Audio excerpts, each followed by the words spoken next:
দায়িত্বের সাথে কাজ করে 1 বছরের মধ্যে দেখেন আপনারা কয়েকদিন আগে এই মাঠে, খোলা মাঠে একটা ছোট টিউবওয়েল লাগিয়ে আমরা জলসেচ লাগিয়েছি। এখান থেকে ছিলেন আমাদের সাহেবরা রয়েছেন, সেখান থেকে মাত্র 1-1.5 বছর 2 বছরের মধ্যে আজকের আল্লাহ সুবহানাহু ওয়া তাআলা এত বড় একটা প্রতিষ্ঠান আমাদেরকে উপহার দিয়েছেন, বলি আলহামদুলিল্লাহ। এখানে আমরা জামাত করে নামাজ পড়লাম এবং জোরে আমিন বলে নামাজ পড়লাম, রকুল ইয়াদাইন করে নামাজ পড়লাম। এটা আল্লাহর অনেক বড় উপহার। আপনার ব্যাপারটা ভেবে উঠতে পারছেন না। আমরা গুটিয়াটিতে গত সপ্তাহে একটা মসজিদ করতে গিয়েছিলাম, প্রায় 2-250 লোক এসে আমাদের উপর হামলা করেছে।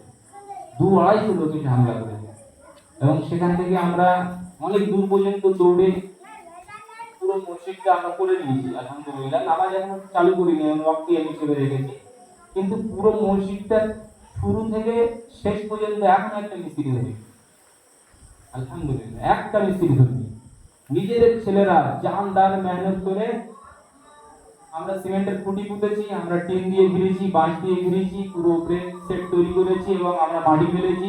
আপনি ভিডিওগুলো দেখতে পারেন, ছেলেরা বৃষ্টিতে ভিজে ভিজে মাটির বস্তা নিয়ে গিয়ে রাস্তা বানিয়েছে। এইরকম জানদার মেহনত করতে হবে, জানদার মেহনত না করলে একটা প্রতিষ্ঠান চলে না। এই প্রতিষ্ঠান আজকের রূপ কুদ্দুস ভাই করে যাচ্ছেন, আমি আছি, কাকা আছেন, আরো মাস্টার সাহেব আছেন। কদিন বাঁচবো আমরা? 10 বছর, 5 বছর, 20 বছর সব শেষ, কিন্তু কেমন তার এই প্রতিষ্ঠান হয়ে যাবে ইনশাআল্লাহ। এই প্রতিষ্ঠান আপনাদের জন্য, এই প্রতিষ্ঠান আমাদের জন্য নয়। আমরা তো মরে যাবো, আপনি চলে যাবেন, আপনার ছেলে চালাবে, তার ছেলে চালাবে, এইভাবে কেমন তাকে এই প্রতিষ্ঠান চলবে। এই প্রতিষ্ঠানটাকে আরো শক্ত করতে, আরো বৃহৎ আকারের একটা রূপ দেওয়ার জন্য আমাদের একটা কমিটির দরকার, একটা সংগঠনের দরকার, একটা প্রতিষ্ঠান চালাবার জন্য একটা বডির দরকার। গত মিটিং আমি এটা বারবার বলে দিয়েছি আপনাদেরকে, যে আমরা যদি একে অপরের সঙ্গে যেরকম একটা মানুষের পায়ে কাঁটা ফুটলে ব্রেন হিট করে, সেরকম আমাদের প্রতিষ্ঠানের সংগঠনের এক একটা সাথী জুড়ে থাকবে। কারো কোনো সমস্যা হলে সঙ্গে সঙ্গে আরেকজন খবর নেবে যে কি ব্যাপার, ভাইটা আসছে না, কি ব্যাপার, কি সমস্যা হবে। এইভাবে প্রতিষ্ঠান শক্ত করতে হবে। আমাদের ইনশাআল্লাহ বড় লক্ষ্য হচ্ছে এটাই, যে আমরা এখানে একটা বড় মিশন করবো ইনশাআল্লাহ, পাশে আরো জমি নেবো ইনশাআল্লাহ, এবং এখানে শত শত বাচ্চা পড়াশোনা করবে এবং তারা এখান থেকে এক একজন কামিল পাস করবে, হাফিজ হবে, এক একজন মাওলানা হবে, এক একজন বড় ডিগ্রি নিয়ে বড় জায়গায় তার লাইফটাকে স্ট্যান্ড করবে। এবং আমাদের মধ্যে কিছু এডুকেটেড মানুষ দরকার, যারা প্রতি মাসে তাফসীরের প্রোগ্রামে উপস্থিত থাকবে এবং এখান থেকে দাওয়াত শিখবে এবং তারা তাদের গ্রামে গিয়ে দাওয়াতের কাজ করবে। একটা জামাত দরকার, একটা বডি দরকার। এরকম কেন না, মৌলবি বলে গেল, আমি শুনলাম, কান্দে বের করে দিলাম, কাজ হবে না। আসলে দিলে করতে হবে, সংগঠন মেহনতের সাথে করতে হবে। একটু আমরা সামনের দিকে সরে আসি, সামনে জায়গা অনেক খালি আছে, পিছনে অনেক আমাদের সাথীরা আসছে, তারা বসতে পারছে না, অসুবিধা হচ্ছে। হ্যাঁ, সামনে থেকে জায়গাটা আমরা পূরণ করি, চলে আস, সামনে জায়গা পূরণ।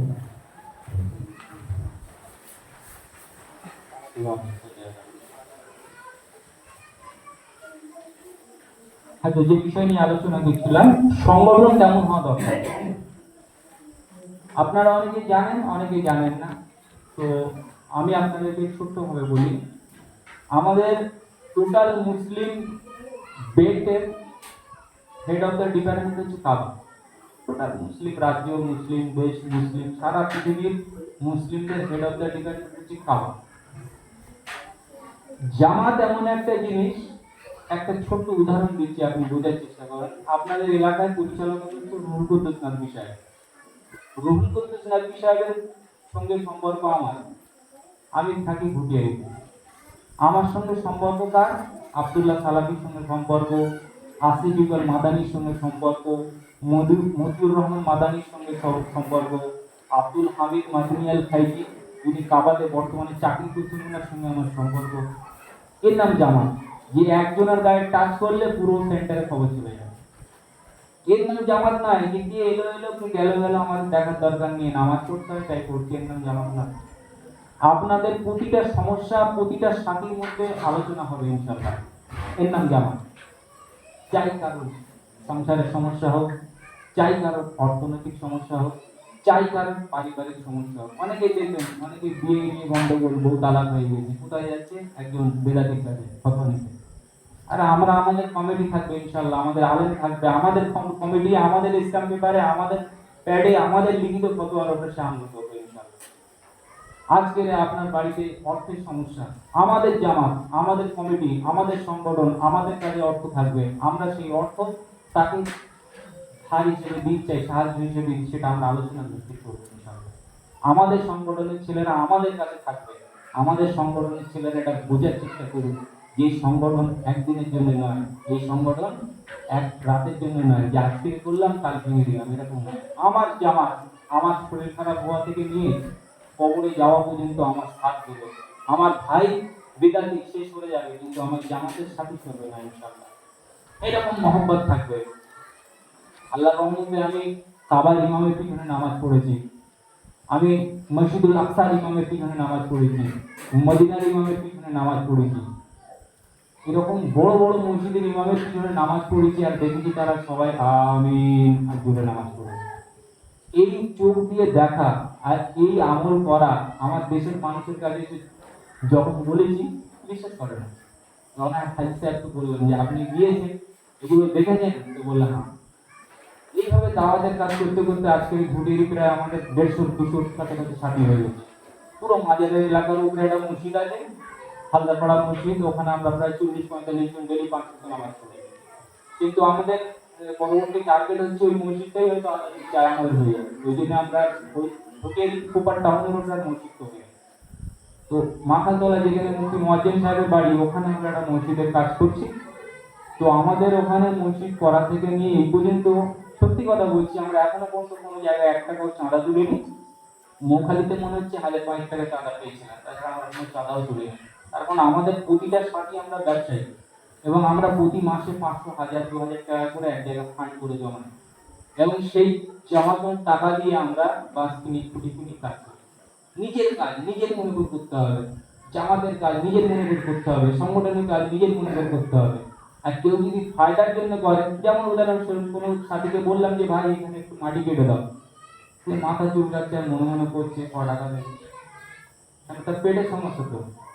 কিন্তু এটা যদি ভাগ করে নেওয়া হয় যে ভাই আমরা আজকে জোহরের নামাজ পড়তে যাবো 12টার সময়, দাঁত হওয়ার আগে সবাই 1 ঘন্টা করে মাটি কেটে দেবো, 10টা কোদাল নিয়ে আসবো, 10 ঘন্টার কাজ 1 ঘন্টায় সেটাতে চলে যাবে, এর নাম জামাত। আজকে আমরা আলোচনা করবো, কালকে আমল হয়ে যাবে ইনশাআল্লাহ। কেউ হয়তো বললো যে আমি দুপুরে সময় দিতে পারবো না, ফজর বাদ দিয়ে দেবো ইনশাআল্লাহ। ফজর বাদে আমরা 10 দিন ছেলে আসলাম, ইটগুলো তুলে পরিষ্কার করে দিলাম, দিয়ে আমরা কাজ করে দিলাম। কিন্তু আমরা প্রথমে এই মেজাজ তৈরি করি যে এটা করবো আল্লাহর জন্য, এটা করবো আল্লাহর জন্য, আমার জন্য না, আল্লাহর জন্য করবো। এখানে যে ব্যক্তি একটা ইট দান করবে সেও ওই সমপরিমাণ সওয়াব পাবে যে একটা ছাদ ঢালাই করবে। কারণ হাদিসের মধ্যে এরকম আসছে যে একটা পাখির বাসার মতো মসজিদ করলো, সেও যতটা পরিমাণ সওয়াব পাবে যে একটা বড় মসজিদ করবে। এই মসজিদ আল্লাহর জন্য করেছি আমরা। এই মসজিদ যে নামাজ পড়বে সে নেকি পাবে, আমিও নেকি পাবো, প্রতিষ্ঠাতাও নেকি পাবে, সংগঠন নেকি পাবে, জামাত নেকি পাবে। এই সাদকায়ে জারিয়া চলতেই থাকবে। সংগঠন কিভাবে করতে হবে? শুধু মুখ দেখা দেখে সংগঠন হয় না। সংগঠনের নাম আর একটা নাম হচ্ছে জামাত। জামাত শব্দটা এসে জামিয়া থেকে, জমা করা, একটা জিনিস বিক্ষিপ্ত পড়ে আছে সেটাকে জমা করার নাম। কোরআনের মধ্যে আল্লাহ পাক বলছে ওয়ালা তাসিমু বিহাবিলিল্লাহি জামিয়া, এই জামিয়া থেকে জমা। কোথায় কোথায় কে ছিল, কেউ ওই ভাঙনখালি, কেউ ঘুটিয়ারি, কেউ কালিকাপুর, কে কোথায় ছিল, সব জায়গায় থেকে এক জায়গায় জমা করার নাম হচ্ছে জামাত। এই জামাতের কাজ কি হবে আজকের এখান থেকে সিদ্ধান্ত হবে, কালকের সেটা আমলে পরিণত হবে, এর নাম জামাত।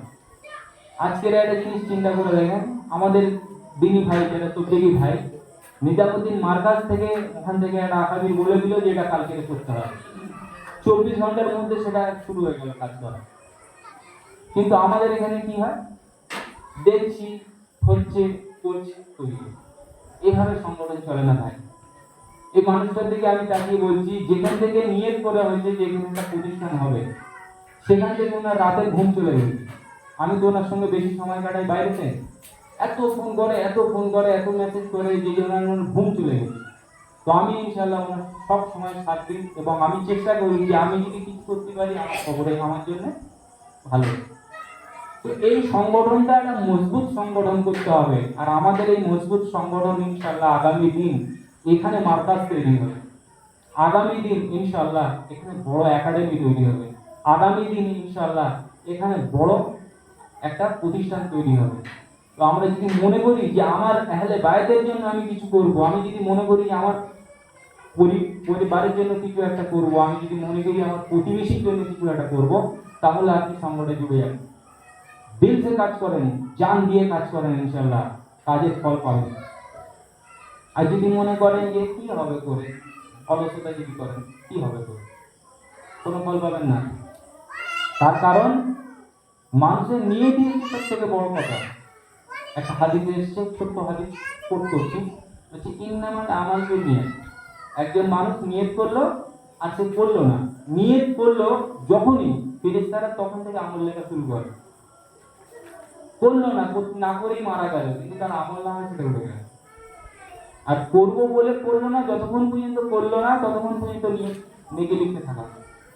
আপনারা আজকের নিয়ত করেন যে ইনশাআল্লাহ আমরা এখানে সংগঠনের সঙ্গে জুড়ে যাব, এখানে কোরআনের ক্লাসে বসবো, এখানে তাফসীরের ক্লাসে বসবো, এখান থেকে একটা কিছু নিয়ে যাব, এখানে কিছু দিয়ে যাব, এখানে সংগঠন এতটাই মজবুত করব যে আজকের এখানে 4টে থানা, যতটুকু আমি শুনেছি 4টে থানা, বাসন্তী থানা, সন্দেশখালী থানা, আর এদিকে গোসবা থানা।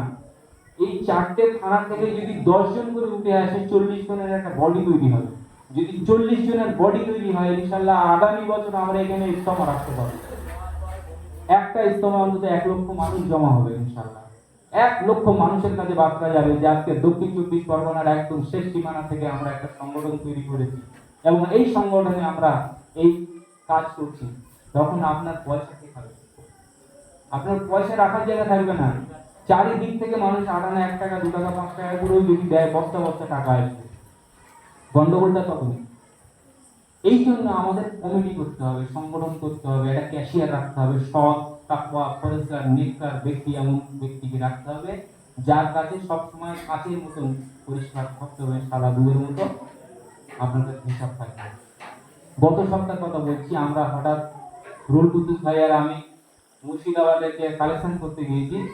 তো তারা আমাদের সংগঠন কমিটি সম্পর্কে জানতে চেয়েছে, আমরা সদস্য দিতে পারিনি। আমরা মসজিদ করছি ভাই, এখন কমিটি শুরু করা হয়, তারা আমাদের দুষ্টি করতে আগে দিল। আজকের যদি আমাদের কমিটি থাকে, তাহলে কমিটি ভাববে যে সংগঠনের কি প্রয়োজন, ও এখানে একটা লাইট দরকার, একটা লাইট নিয়ে আলোচনা হবে, দাম 10 টাকা হোক, কিন্তু আলোচনা হবে যে লাইটটা এখানে লাগালে ভালো হোক, তাই ওখানে লাগালে ভালো হোক। এই নাম আলাদা। একটা পাখা দরকার, এই পাখাটা এখানে লাগালে ভালো হবে কি এখানে লাগালে ভালো হবে। নিজের ব্যক্তিগত জিনিস নয় এটা, নিজের মন মানে কাজ নয় এটা। এই সংগঠন তৈরি করতে গেলে আপনাকে একটা আমির নিযুক্ত করা হবে। আজকের যত বেদাতি জামাত আছে, সমস্ত বেদাতি জামাতের কাছে যদি হাদিস চান, ওরা সেই হাদিস বলে শোনাবে। আমির অনুসরণ করতে হবে।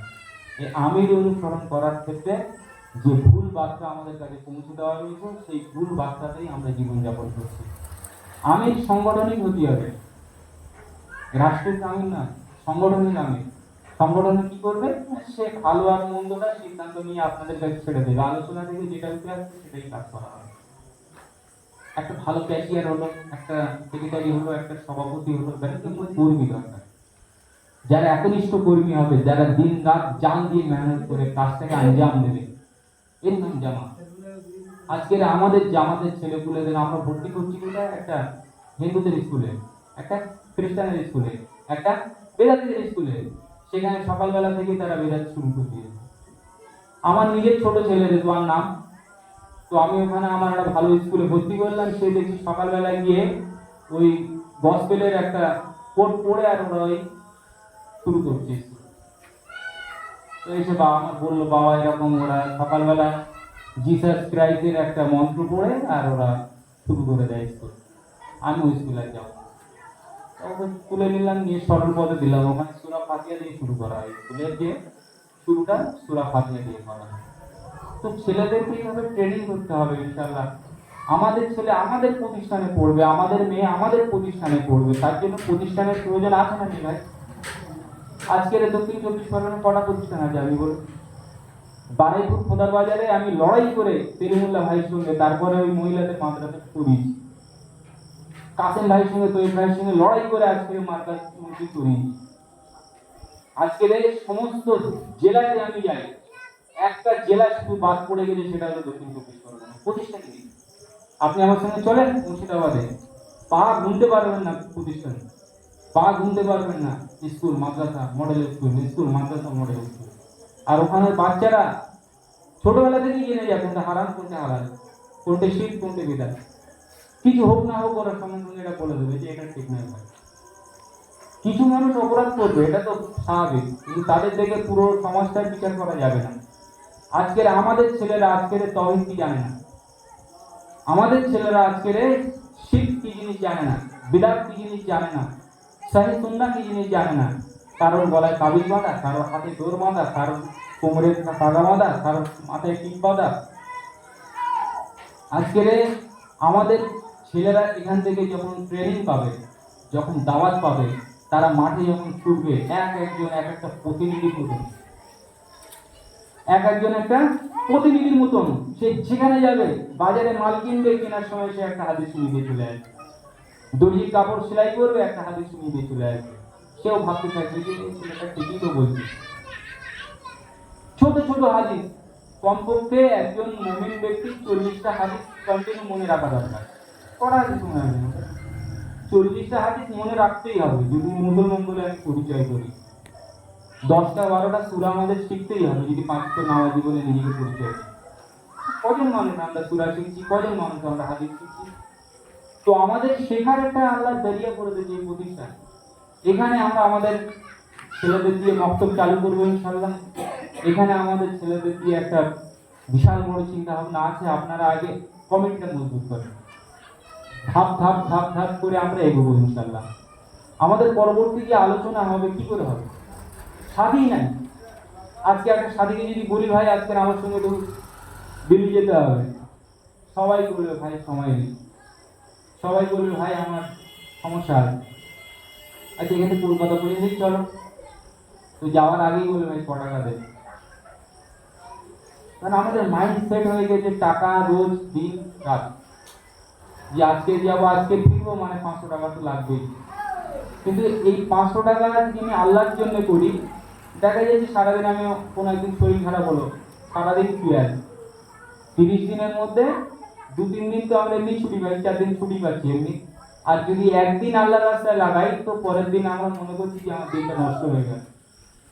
যখনই নষ্ট হয়ে গেল মনে পড়লো তার ওই দিনের যে নেকিটা হওয়ার কথা ছিল সেই নেকিটা কিন্তু বলছিল। হয়তো এটা হতে পারে কালকে আপনার জ্বর এসে আপনি এক সপ্তাহ বিছানায় শুয়ে থাকতে পারতেন, কিন্তু এই একদিন আল্লাহর রাস্তায় যাওয়ার কারণে আপনার পুরো মাসটাই সুস্থ রয়ে গেল। এটা হতে পারে। আপনি রাস্তায় যাচ্ছেন, হঠাৎ একটা টোটো এসে ঠুকে দিল, আপনার পা নষ্ট হয়ে গেল, এও হতে পারে। না হওয়ার কিছু নেই, কিন্তু আল্লাহর রাস্তায় বেরোবার কারণে আপনি যখনই বেরিয়ে গেলেন তখনই আল্লাহর তরফ থেকে আপনার সমস্ত দরজা খুলে যায়। একটা হাদিসের মধ্যে আছে যখন কেউ আল্লাহ কাজের জন্য দিনের জন্য রাস্তায় বেরিয়ে যায়, তখন রাস্তার আশেপাশের সমস্ত প্রাণীরা তার জন্য মাগফিরাতে দোয়া করতে থাকে। হাদিসটা সহিহ, বাড়াবাড়িতে আমি নিচ্ছি না, আমি সহিহ হাদিসটাই বলছি। তার কারণ হচ্ছে আমরা আজকে নিয়তি করে নিচ্ছি যে আমাদের সমস্যা আছে। আজকের তারিখে আপনি দেখেন যে এখান থেকে 10 জন ব্যক্তি যদি সংগঠনের হাল ধরে, এই 10 জন ব্যক্তি প্রতিদিন 1 ঘন্টা করে সময় দেওয়া মানে মাসে 300 ঘন্টা সময় দিল। হ্যাঁ 30 দিনে 300 ঘন্টা সময় দিল, 30 ঘন্টা, আর 10 জন হলে 300 ঘন্টা। এই 300 ঘন্টায় কত বড় কাজ হতে পারে। যদি আজকের রুল কুদ্দুস ভাই খোদা না খাস্তা অসুস্থ হয়ে বিছানায় পড়ে যায়, এই এত বড় প্রতিষ্ঠানের দায়িত্ব কে নেবে? আর একা মানুষের অত দায়িত্ব নিলে লোক বলবে নিশ্চয়ই ওর স্বার্থ আছে, বিনা স্বার্থ এসব করছে। আমার কথা বলছি, আমি যখন পিলপি মসজিদ, পিলপি আপনার নাম শুনেছেন, পিলপি মসজিদে আমি প্রায় 14 লক্ষ টাকা এনে দিয়েছি। তো আমি বলছি যে ভাই আমি এখান থেকে কোনো লাভ করছি না, আমি শুধু আল্লাহর জন্য করছি, আমার যে উস্তাদ আছেন তিনি করতে বলেছেন তাই করছি। ওরা তবুও আমার পিছনে পড়ে আছে যে তোমার নিশ্চয়ই কোনো লাভ আছে না, তুমি করছো, সন্দেহ আসবে। সেই জন্য সংগঠন থাকা দরকার, ক্যাশিয়ার থাকা দরকার, কমিটি থাকা দরকার। এখানে একটা আলোচনা দরকার যে এই মাসে এই আয়, এই ব্যয় হলো, এই অর্থ আমাদের আছে, পরবর্তী কর্মসূচি আমরা এইভাবে নেব। তো আমরা যারা এখানে স্থায়ী বাসিন্দা তাদের আমাদের অন্তত দিনে 1-2 ওয়াক্ত নামাজ এখানে জামাতের সাথে পড়তে হবে। শুধু মুখ দেখে চলে গেলে হবে না, এই কাতার পুরো করতে হবে। এবং আমাদের সঙ্গে দু একটা বাচ্চাদেরকে হাত ধরে নিয়ে আসতে হবে, যেমন মাশাআল্লাহ আজকে কিছু বাচ্চা এসছে এবং আরো কিছু বাচ্চা হাত ধরে নিয়ে চলে আসতে হবে। আমি তো ভাবছিলাম মাগরিবে আজান দিয়ে নামাজ পড়বো, আজকে এত আনন্দ লাগছে আমার। তার কারণ বিগত দিনে আমরা ওই ঝুপড়ির মধ্যে নামাজ পড়ে দিয়েছি, সেখানে আজকে আলহামদুলিল্লাহ আল্লাহ আমাদেরকে এত বড় একটা কাতারবদ্ধ হবে, দু কাতার নামাজ পড়তে পেরেছি আমরা। আমাদের পরবর্তী কর্মসূচি আমাদের যদি কমিটি না জানে তো মনে মনে করবে যে নিশ্চয়ই এর ভিতরে কিছু একটা রহস্য আছে।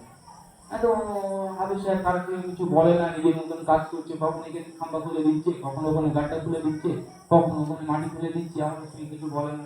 এ বলবে আমার ডাকে না, এ বলছে আমার কেন বলেনি, ও বলছে আমার কই আগে বলেছে। ভাই এগুলো হচ্ছে বাহানা, কাজ আমার কাজ। আজকে ঘুরিয়ে থেকে আমি দোকান খুলে রেখে চলে এসেছি, যেগুলো যে একটা সংগঠন নিয়ে আলোচনা হবে, মহরম মাস নিয়ে আলোচনা হবে, আমি দোকান খুলে রেখে চলে এসেছি। কারণ আজকের এই সংগঠনটা যদি আমি না করে যেতে পারি, কালকের আমার পিছনে কথা উঠবে যে তুমি এতদিন এখানে আসছো কি করে।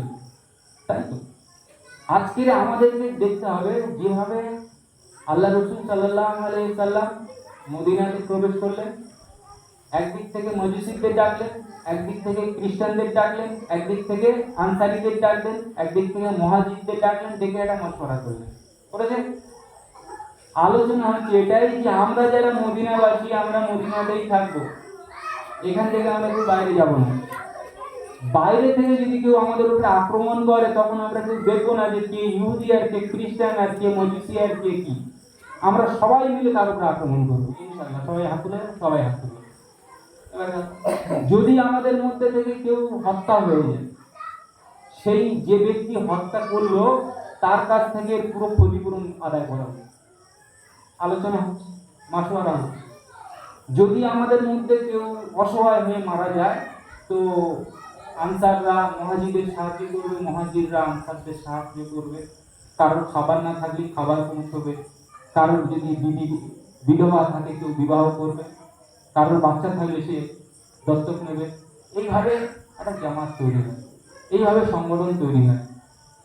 আমার আমার আমার আমার করে জীবনযাপন করছি, কিন্তু আসলে কেউ আমার না।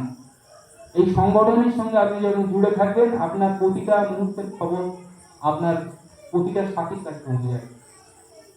প্রতিটা সাথী আপনার জন্য পিটি করবে যে এখানে একটা অসুস্থ, চলো দেখে আসি।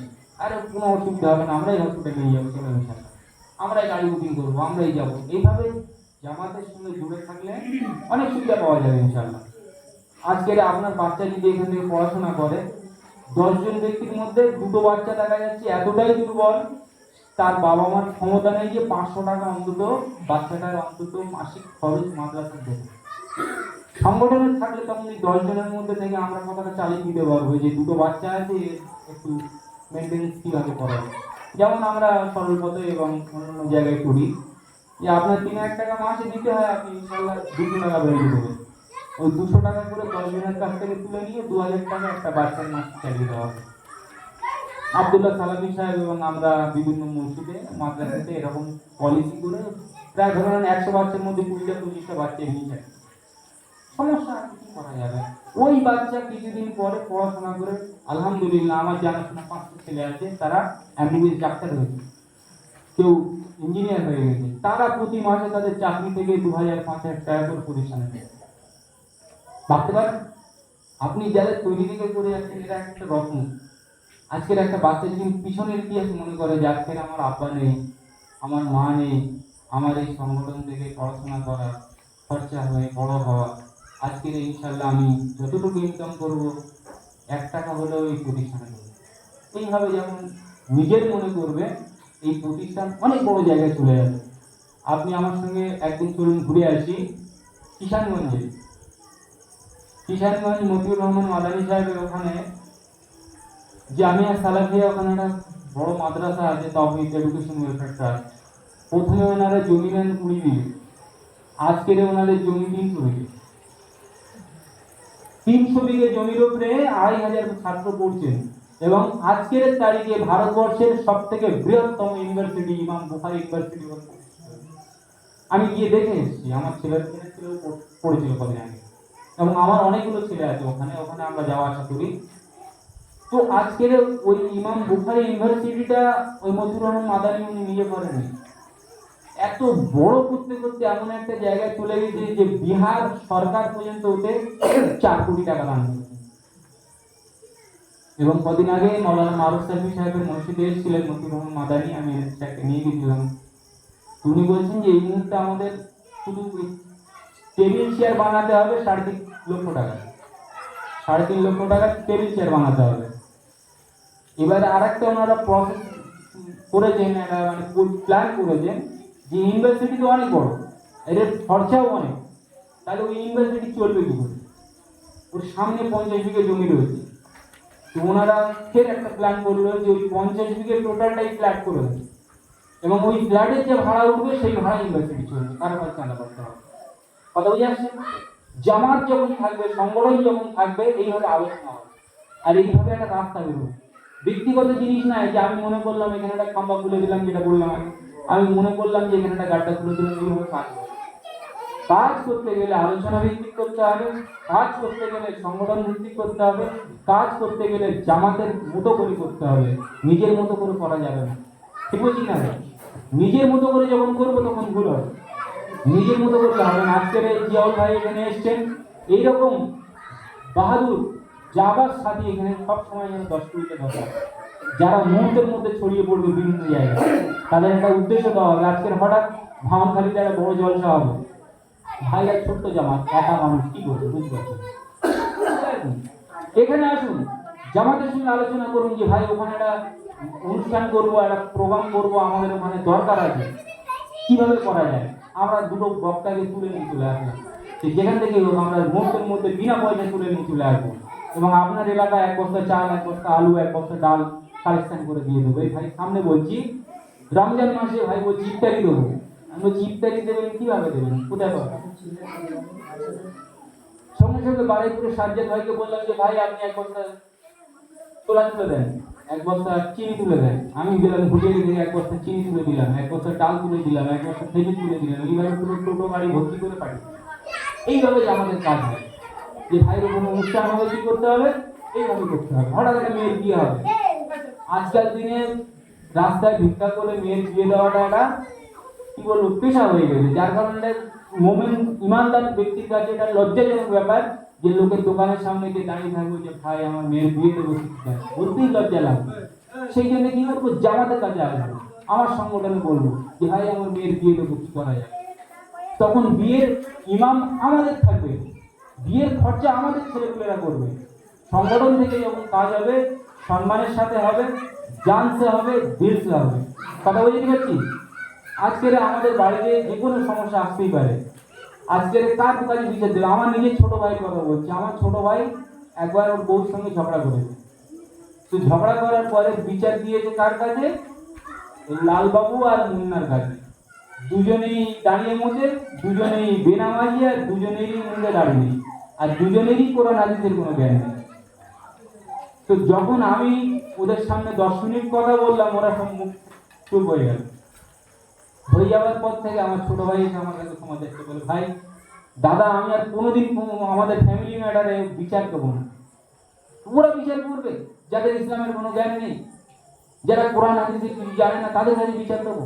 আজকে তাই হচ্ছে তো, পাড়া সভাপতি বেনামাজি, মসজিদ কমিটির সেক্রেটারি বেনামাজি, গ্রাম কমিটির সভাপতি বেনামাজি, বেনামাজি তারা দিনভর গাঁজা গুড় বিড়ি তামাক গুটকা সব খেয়ে তারা বিচার করতে দেবে আমার। আজকের আমি একটা কোরআন সুন্নাহ অনুসারী মানুষ, আমি 5 ওয়াক্ত নামাজ পড়ি, আমাকে মরে গেলে আল্লাহর সামনে জবাবদিহি করতে হবে, আর আমার বিচার করে দেবে ওই বেনামাজি, চলবে? তারা বিচার করে দেবে কোনটা, তারা যেটা বুঝে সেটা। আসলে তারা কিছুই বোঝে না, তারা না জানে কোরআন, না জানে হাদিস, না জানে ইজমা, না জানে কিয়াস, না জানে ফিকহ, না জানে ফতোয়া, না জানে কিছু। তারা তাদের মতো একটা সমাজে চলছে, সেই ভেবে বিচার করে দিয়েছে, আর সেই বিচারের সমাজ চলছে। সেই জন্য আমরা কি করব, আমরা একটা কমিটি করব, উলামা বোর্ড করব, আমরা একটা কমিটি করব, একটা ফান্ড করব, আমরা একটা কমিটি করব, উন্নয়ন তহবিল করব, আমরা একটা কমিটি করব, একটা সংগঠন মজবুত জামাত করব ইনশাআল্লাহ। আপনারা সবাই রাজি আছেন? পরবর্তী আমাদের যে কমিটি গঠন হবে একদম রেজুলেশন সহ হবে। আমাদের কমিটির মধ্যে 3টে পার্ট থাকবে, আপনাদের সামনেই বলছি। প্রথম পার্ট যেটা রেজিস্ট্রেশন করা হবে সেই পার্টটা আমরা লক্ষ্য করব না। যে পার্টটা রেজিস্ট্রেশন হবে, যেটা আমাদের ট্রাস্টের সঙ্গে যুক্ত থাকবে, সেই পার্টটা খুব হাই প্রোফাইল ব্যক্তিদেরকে ঢোকানো হচ্ছে।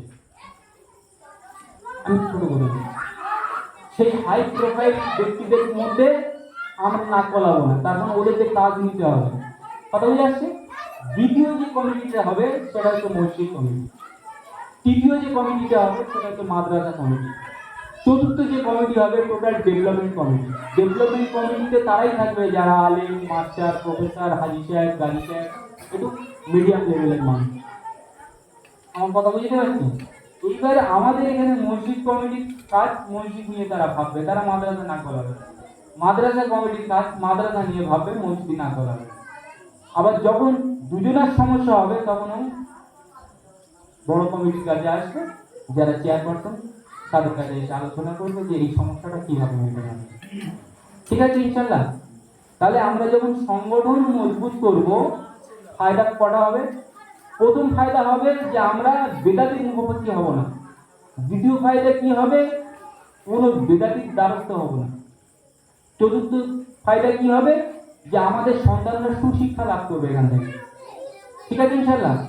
আমাদের পরিবারের প্রতিটা বিষয় নিয়ে আমরা আলোচনা করব আমাদের উলামায়ে দ্বীনের সঙ্গে, আমাদের সংগঠনের সঙ্গে, আমাদের কমিটির সঙ্গে। তাহলে কি হবে? রাস্তা আল্লাহ খুলে দেবেন এবং সহিহ সুন্নাহ অনুযায়ী আমরা আমাদের জীবনযাপন করতে পারবো এবং আমাদের পরবর্তী জেনারেশন ভালো আলিম হবে, ভালো হাফিজ হবে, ভালো কারি হবে, ভালো দায়ী হবে।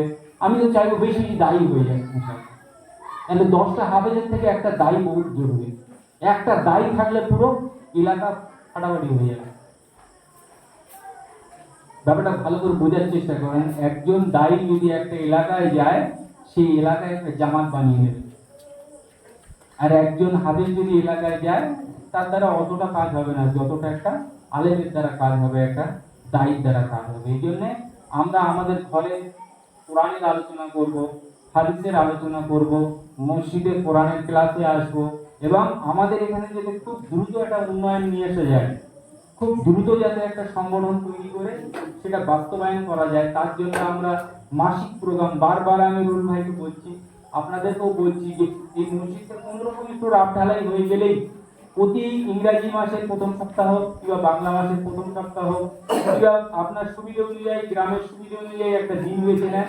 সেই দিন আসর থেকে মাগরিব থেকে এশা পর্যন্ত আমরা একটা তাফসীরের প্রোগ্রাম রাখবো, দাওয়াতের প্রোগ্রাম রাখবো, দার্সের প্রোগ্রাম রাখবো এবং এখান থেকে আমরা একটা বার্তা এই গ্রামবাসীদের কাছে পৌঁছতে চাই যে আমরা কোনো ফিতনা নয়। যারা এই মতবাদ নিয়ে এসছে যে আল হাদিস মানে একটা ফিতনা, তাদের কাছে এই বার্তা আমরা পৌঁছতে চাই যে আল হাদিস মানে কোনো ফিতনা নয়। যারা এই ধারণা নিয়ে এসছে যে আল হাদিস মানে এরা ইহুদিদের দালাল, আমাদের তাদের কাছে একটা বার্তা পৌঁছতে চাই যে আল হাদিস মানে কোনো ইহুদিদের দালাল নয়। যারা এই বার্তা নিয়ে মানুষের সমাজে আলোচনা করে যে আহলে হাদিস হচ্ছে এরা ইহুদি খ্রিস্টানদের দালাল, তাদের কি ধারণা জানেন তো? যে এরা এই মসজিদ করছে সব আমেরিকা টাকা দিচ্ছে, আমাদের ভুটিয়া দিতেই আমাদের নামে বলছে বলে সব আমেরিকা টাকা দিচ্ছে। যে আমেরিকা, আপনাকে একটা তথ্য দিয়ে বলি, 24 ঘন্টার মধ্যে 1 ঘন্টায় 60 মিনিট, 60 মিনিটের মধ্যে 45 পিস করে বই ছাপছে ওরা। 60 মিনিটের মধ্যে 45 পিস করে বই ছাপছে ইসলামের বিরুদ্ধে। তারা আমাদের জন্য টাকা দেবে? যে আমেরিকায় ডক্টর জাকির নায়েকের ভিসা ক্যান্সেল করে দিয়েছে, সে আমেরিকায় টাকা দেবে? যে আমেরিকার পেন্টাগনরা তারা দিন রাত মুসলিমদের টার্গেট করে রেখে দিয়েছে, তারা টাকা দেবে? যে আমেরিকাই চায় যে সারা পৃথিবীতে একমাত্র খ্রিস্টান ধর্মই প্রতিষ্ঠিত হোক, তারা টাকা দেবে মুসলিমদের জন্য? সে মুসলিম হানাবি হোক, সে মুসলিম যেই হোক, তারা মুসলিমদের জন্য সহানুভূতি দেখাবে না। তারা কোনোদিনই মুসলিমদের ভালো চায় না। তারা সবসময় চায় যে ইসলামের গোড়া কেটে দেবে। আর গোড়া কাটার প্রথম অস্ত্র হলো, আজকের আমরা যেরকম আরবি ভাষার কথা শুনি, ইহুদিদেরকে গোপন জায়গায় আরবি ট্রেনিং দেওয়া হচ্ছে। তারা কোরআন হাদিস নিয়ে গবেষণা করে আরবিতে তারা স্টাডি করছে আর দেখছে যে কোরআনের কোথায় সমস্যা, হাদিসের কোথায় সমস্যা, সেইগুলো মুনি সাহেব সেজে অনলাইনে তারা স্টাডি করছে। আর আমরা মনে করছি এত বড় হুজুর ভুল বলছে। আজকের এই বিভ্রান্তের কারণে আজকের এই বাংলাদেশে হেজবুত তৌহিদ জামাত তৈরি হয়ে গেছে। তারা কোরআনও মানে না, হাদিসও মানে না, মাঝখান থেকে একটা বিশাল বড় জামাত হয়ে গেছে। আজকের এই ভারতের মতো জায়গায় কোরআনও মানে না, হাদিসও মানে না, মাঝখান থেকে কাদিয়ানী জামাত তৈরি হয়ে গেছে। এইভাবে বিভিন্ন জায়গায় ইহুদি খ্রিস্টানরা কোনোদিনই চায় না যে কোনো একজন মুসলমানের কোনো উপকার হোক। আজকের এই কলকাতা আশেপাশে যে কোনো জায়গায় আপনি যাবেন, খ্রিস্টান মিশনারিরা তারা সকালবেলা আপনাকে একটু ডাল, একটু চাল, একটু ওষুধ দিয়ে দেবে। দেওয়ার পরে আপনাকে ভিতরে নিয়ে যাবে, চার্চের সামনে দাঁড় করিয়ে আপনার হাতে বাংলাতে বাইবেল দেবে, বাংলাতে আপনাকে কিতাবপত্র দেবে, দিয়ে আপনাকে বোঝাবে আর আপনাকে বলবে যে একমাত্র শান্তির ধর্ম হচ্ছে খ্রিস্টান ধর্ম। আর একটু 5 মিনিট খেলে আপনি খ্রিস্টান হয়ে যাবেন আর আপনি জাহান্নামে চলে যাবেন। সেই জন্য আমি আল্লাহর কাছে দোয়া করি, হে আমার আল্লাহ, হে আমার প্রতিপালক, হে আমার রব, আপনি আমাদেরকে মৃত্যুর আগ পর্যন্ত ঈমানের সাথে রাখুন। আমরা বলি আমিন। হে আমার রব, হে আমার প্রতিপালক, আপনি আমাদেরকে সংগঠন মজবুতের সাথে ধরার তৌফিক দান করুন। আমরা বলি আমিন।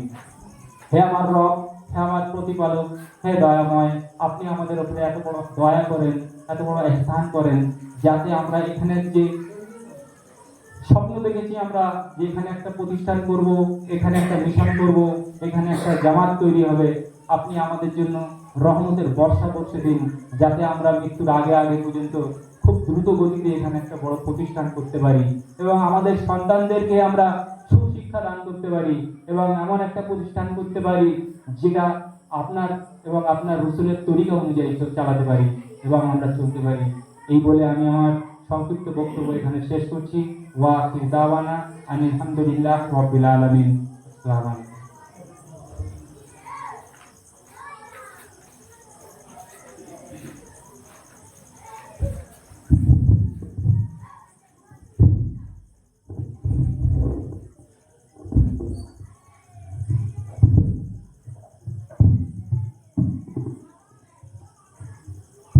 আলহামদুলিল্লাহ, এতক্ষণ আমাদের সামনে আমাদের ভুটিয়ারি থেকে আগত মেহমান মোবারক ভাই তিনি এতক্ষণ কথা রাখছিলেন।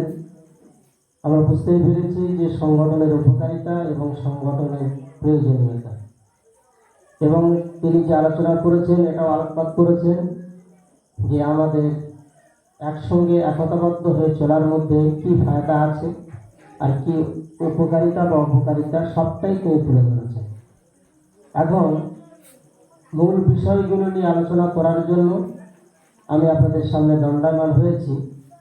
আলহামদুলিল্লাহ, অনেক সাথীকে আমরা দেখতে পাচ্ছি, অনেকে আমরা যাদের চিঠি করেছিলাম তারা এসে পৌঁছতে পারেনি। আমরা যারা ভলেন্টিয়ার্স অথবা 2-4 জন সাথী একটু খেয়াল রাখবো, বাচ্চারা অত্যন্ত ডিস্টার্ব করছে মাঝে মাঝে, ওদেরকে একটু থামাবার চেষ্টা করব। এখন আমাদের ঘোষণা অনুযায়ী যে আগামীকাল মহরম মাসের 10 তারিখ, অনেক সাথী আজকের আপনারা রোজাও রেখেছেন তো না? যেমন আমাদের জিয়াউর ভাই রোজায় ছিলেন, আর হয়তো অনেক সাথী রেখেছিলেন। যেহেতু 9-10 এই দুটো দিন আল্লাহ নবী সাল্লাল্লাহু আলাইহি ওয়াসাল্লাম রোজা রাখার কথা বলেছেন, আর একটা হাদিসে এটাও পাওয়া যায় 10-11, তাহলে 10-11 হলে আগামীকাল অর্থাৎ বুধ বৃহস্পতি, আর যারা 9-10 রাখবে তারা মঙ্গল এবং বুধ। তবে আমার কাছে অনেকেই জানতে চেয়েছিল যে বছর রোজাটা আমরা 9-10 না 10-11, তো আমি তাদের একটা পরামর্শ দিয়েছিলাম যে এবছর যেভাবে সিস্টেমটা রোজাটা পড়েছে মহরমটা, যদি আমরা 10-11 রাখি তাহলে ডবল সওয়াব পাওয়া যাবে। তার কারণ প্রতি বৃহস্পতিবার আর প্রতি সোমবার আল্লাহ নবী সাল্লাল্লাহু আলাইহি ওয়াসাল্লাম তিনি রোজা রাখতেন, এটা তার চিরাচরিত নিয়ম, এটা জানা আছে তো। সপ্তাহে 2 দিন রোজা রাখতেন। কি কি বার সেটা? সোমবার, বৃহস্পতিবার। এখন আমরা যদি বুধ আর বৃহস্পতিটা রোজা রাখি তাহলে বৃহস্পতিবারটা আল্লাহ নবী সাল্লাল্লাহু আলাইহি ওয়াসাল্লামের প্রতি সাপ্তাহিক রোজার মধ্যে শামিল হয়ে যায়। যেমন কেউ যদি রমজান মাসে রোজা কারোর কাজা হয়ে যায়, এটা একটা নিয়ম আছে, এটা মশলা, কারণ রমজানের রোজা ফরজ রোজা কাজা হয়ে যায়, তাহলে সে ব্যক্তি কিভাবে রোজাটা রাখবে? এখন সে রমজানের পরে 6টা রোজা তো এমনি রাখা অনেক উত্তম সওয়াবের কাজ, যেটা আমরা 6 রোজা বলি। এখন এই 6 রোজা রাখতে গিয়ে ও 6 রোজার নিয়ত করেছে, আর সাথে রমজানে যে রোজা কাজা করেছিল সেটাও নিয়ত করেছে। তাহলে কি হবে? একদিনে 2 পাখি পড়লো।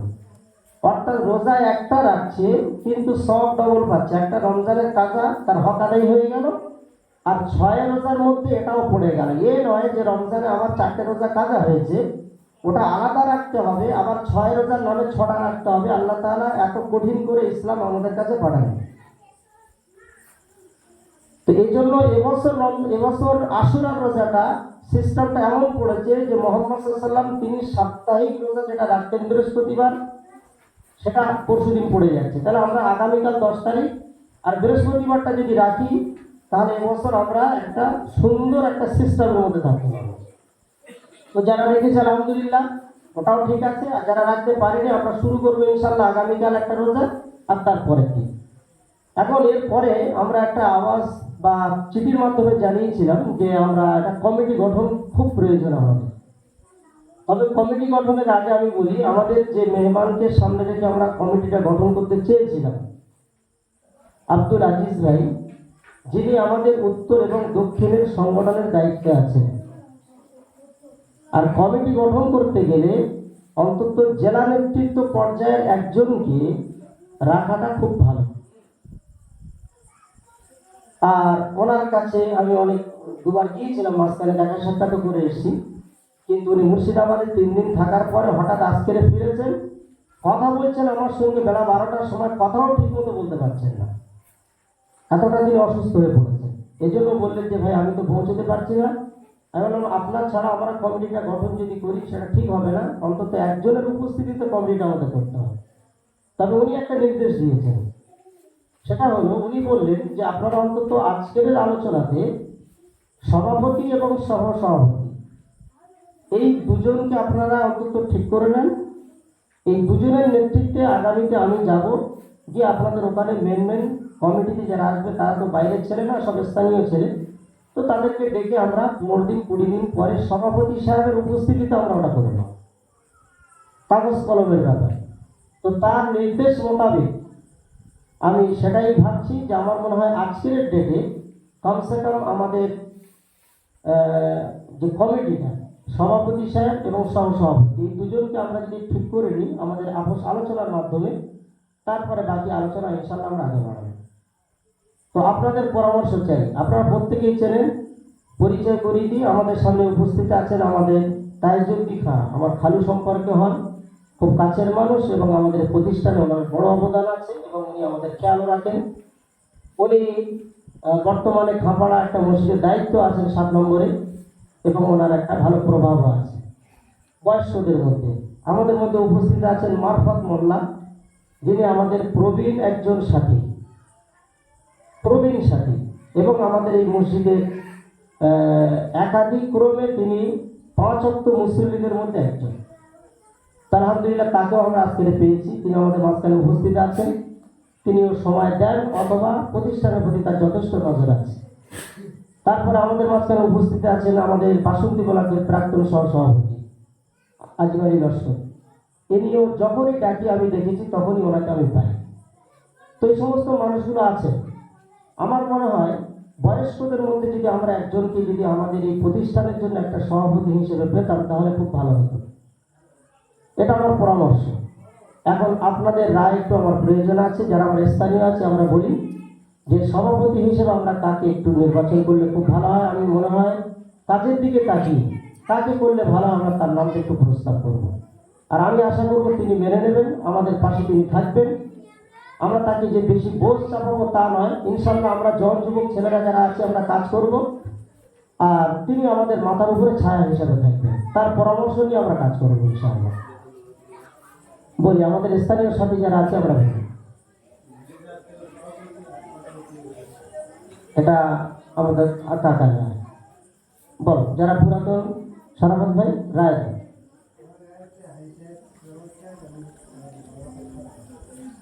আমাদের তাজিদ্দিন খালু উনি সভাপতি, আমাদের সভাপতি সাহেব সহসভাপতি। বল একটু প্রত্যেকে মন খুলে বলে ইনশাল্লাহ।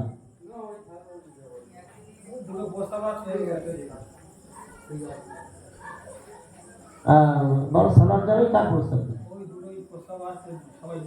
না সবাই না, তুমি নিজে বলো না, সবাই কি চেনো তো বলো না, সভাপতি হিসেবে কাকে এনেছো? আচ্ছা কাজী করি, বলো রায় দাও। এখন আপনারা প্রার্থী হয়েছেন, আপনাদের ভোট দরকার নেই। করিম বলো, একটা রায় দাও ইনশাল্লাহ।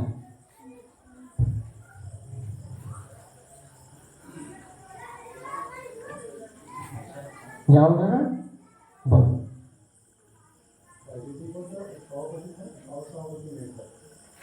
আচ্ছা, তো কি যে প্রস্তাবটা আসছে আমাদের তাইজুদ্দিন খানের সভাপতি হিসেবে ওনাকে রাখার জন্য এবং সহসভাপতি হিসাবে আমাদের আজমাইল থাকার জন্য, এটা আমরা একটু মেনে নিচ্ছি কি সবাই?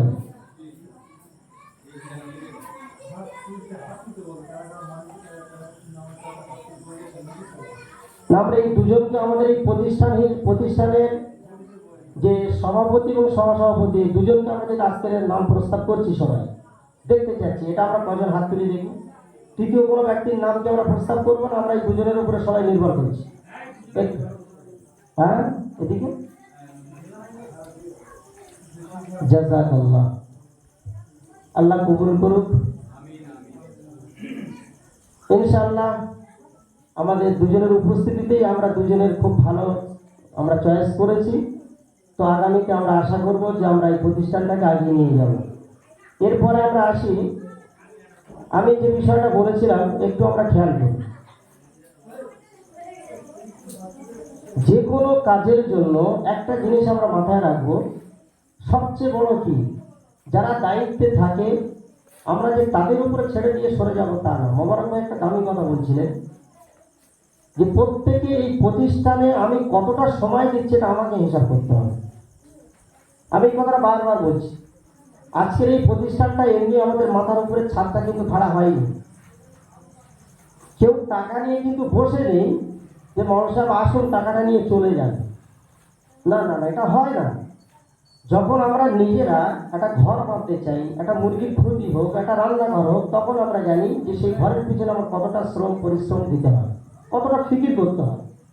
তাই এত বড় একটা ঘর তৈরি হয়ে গেল 1 বছরের মধ্যে, গত বর্ষার এই বর্ষা মসজিদ তৈরি হয়ে গেল আর এমনিতেই চলে আসলো। আমি এর আগেও আপনাদেরকে হিসাব দিয়েছিলাম, লিখিত হিসাব ইনশাল্লাহ কমিটি তৈরি হোক। কমিটি যখন গঠন হবে, সভাপতি সাহেব পড়ে শোনাবেন হিসাবটা, সহসভাপতি সাহেব পড়ে শোনাবেন হিসাব, হিসাব রক্ষক পড়ে শোনাবেন হিসাব, আমি হিসাব তাদের হাতে তুলে ধরবো।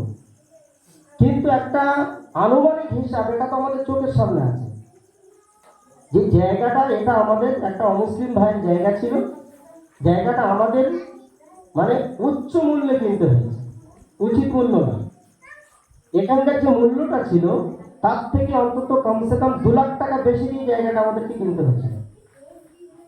আর তার উপর আমার প্রতিষ্ঠান, আবার সেই জায়গার রেজিস্ট্রি কর, এবং সেই প্রতিষ্ঠানটা আলহামদুলিল্লাহ মসজিদের একটা আকার ভালো শুধু নয়, ছাদ কমপ্লিট হয়ে যাওয়ার পরে আমাদের কাজ এখন রানি।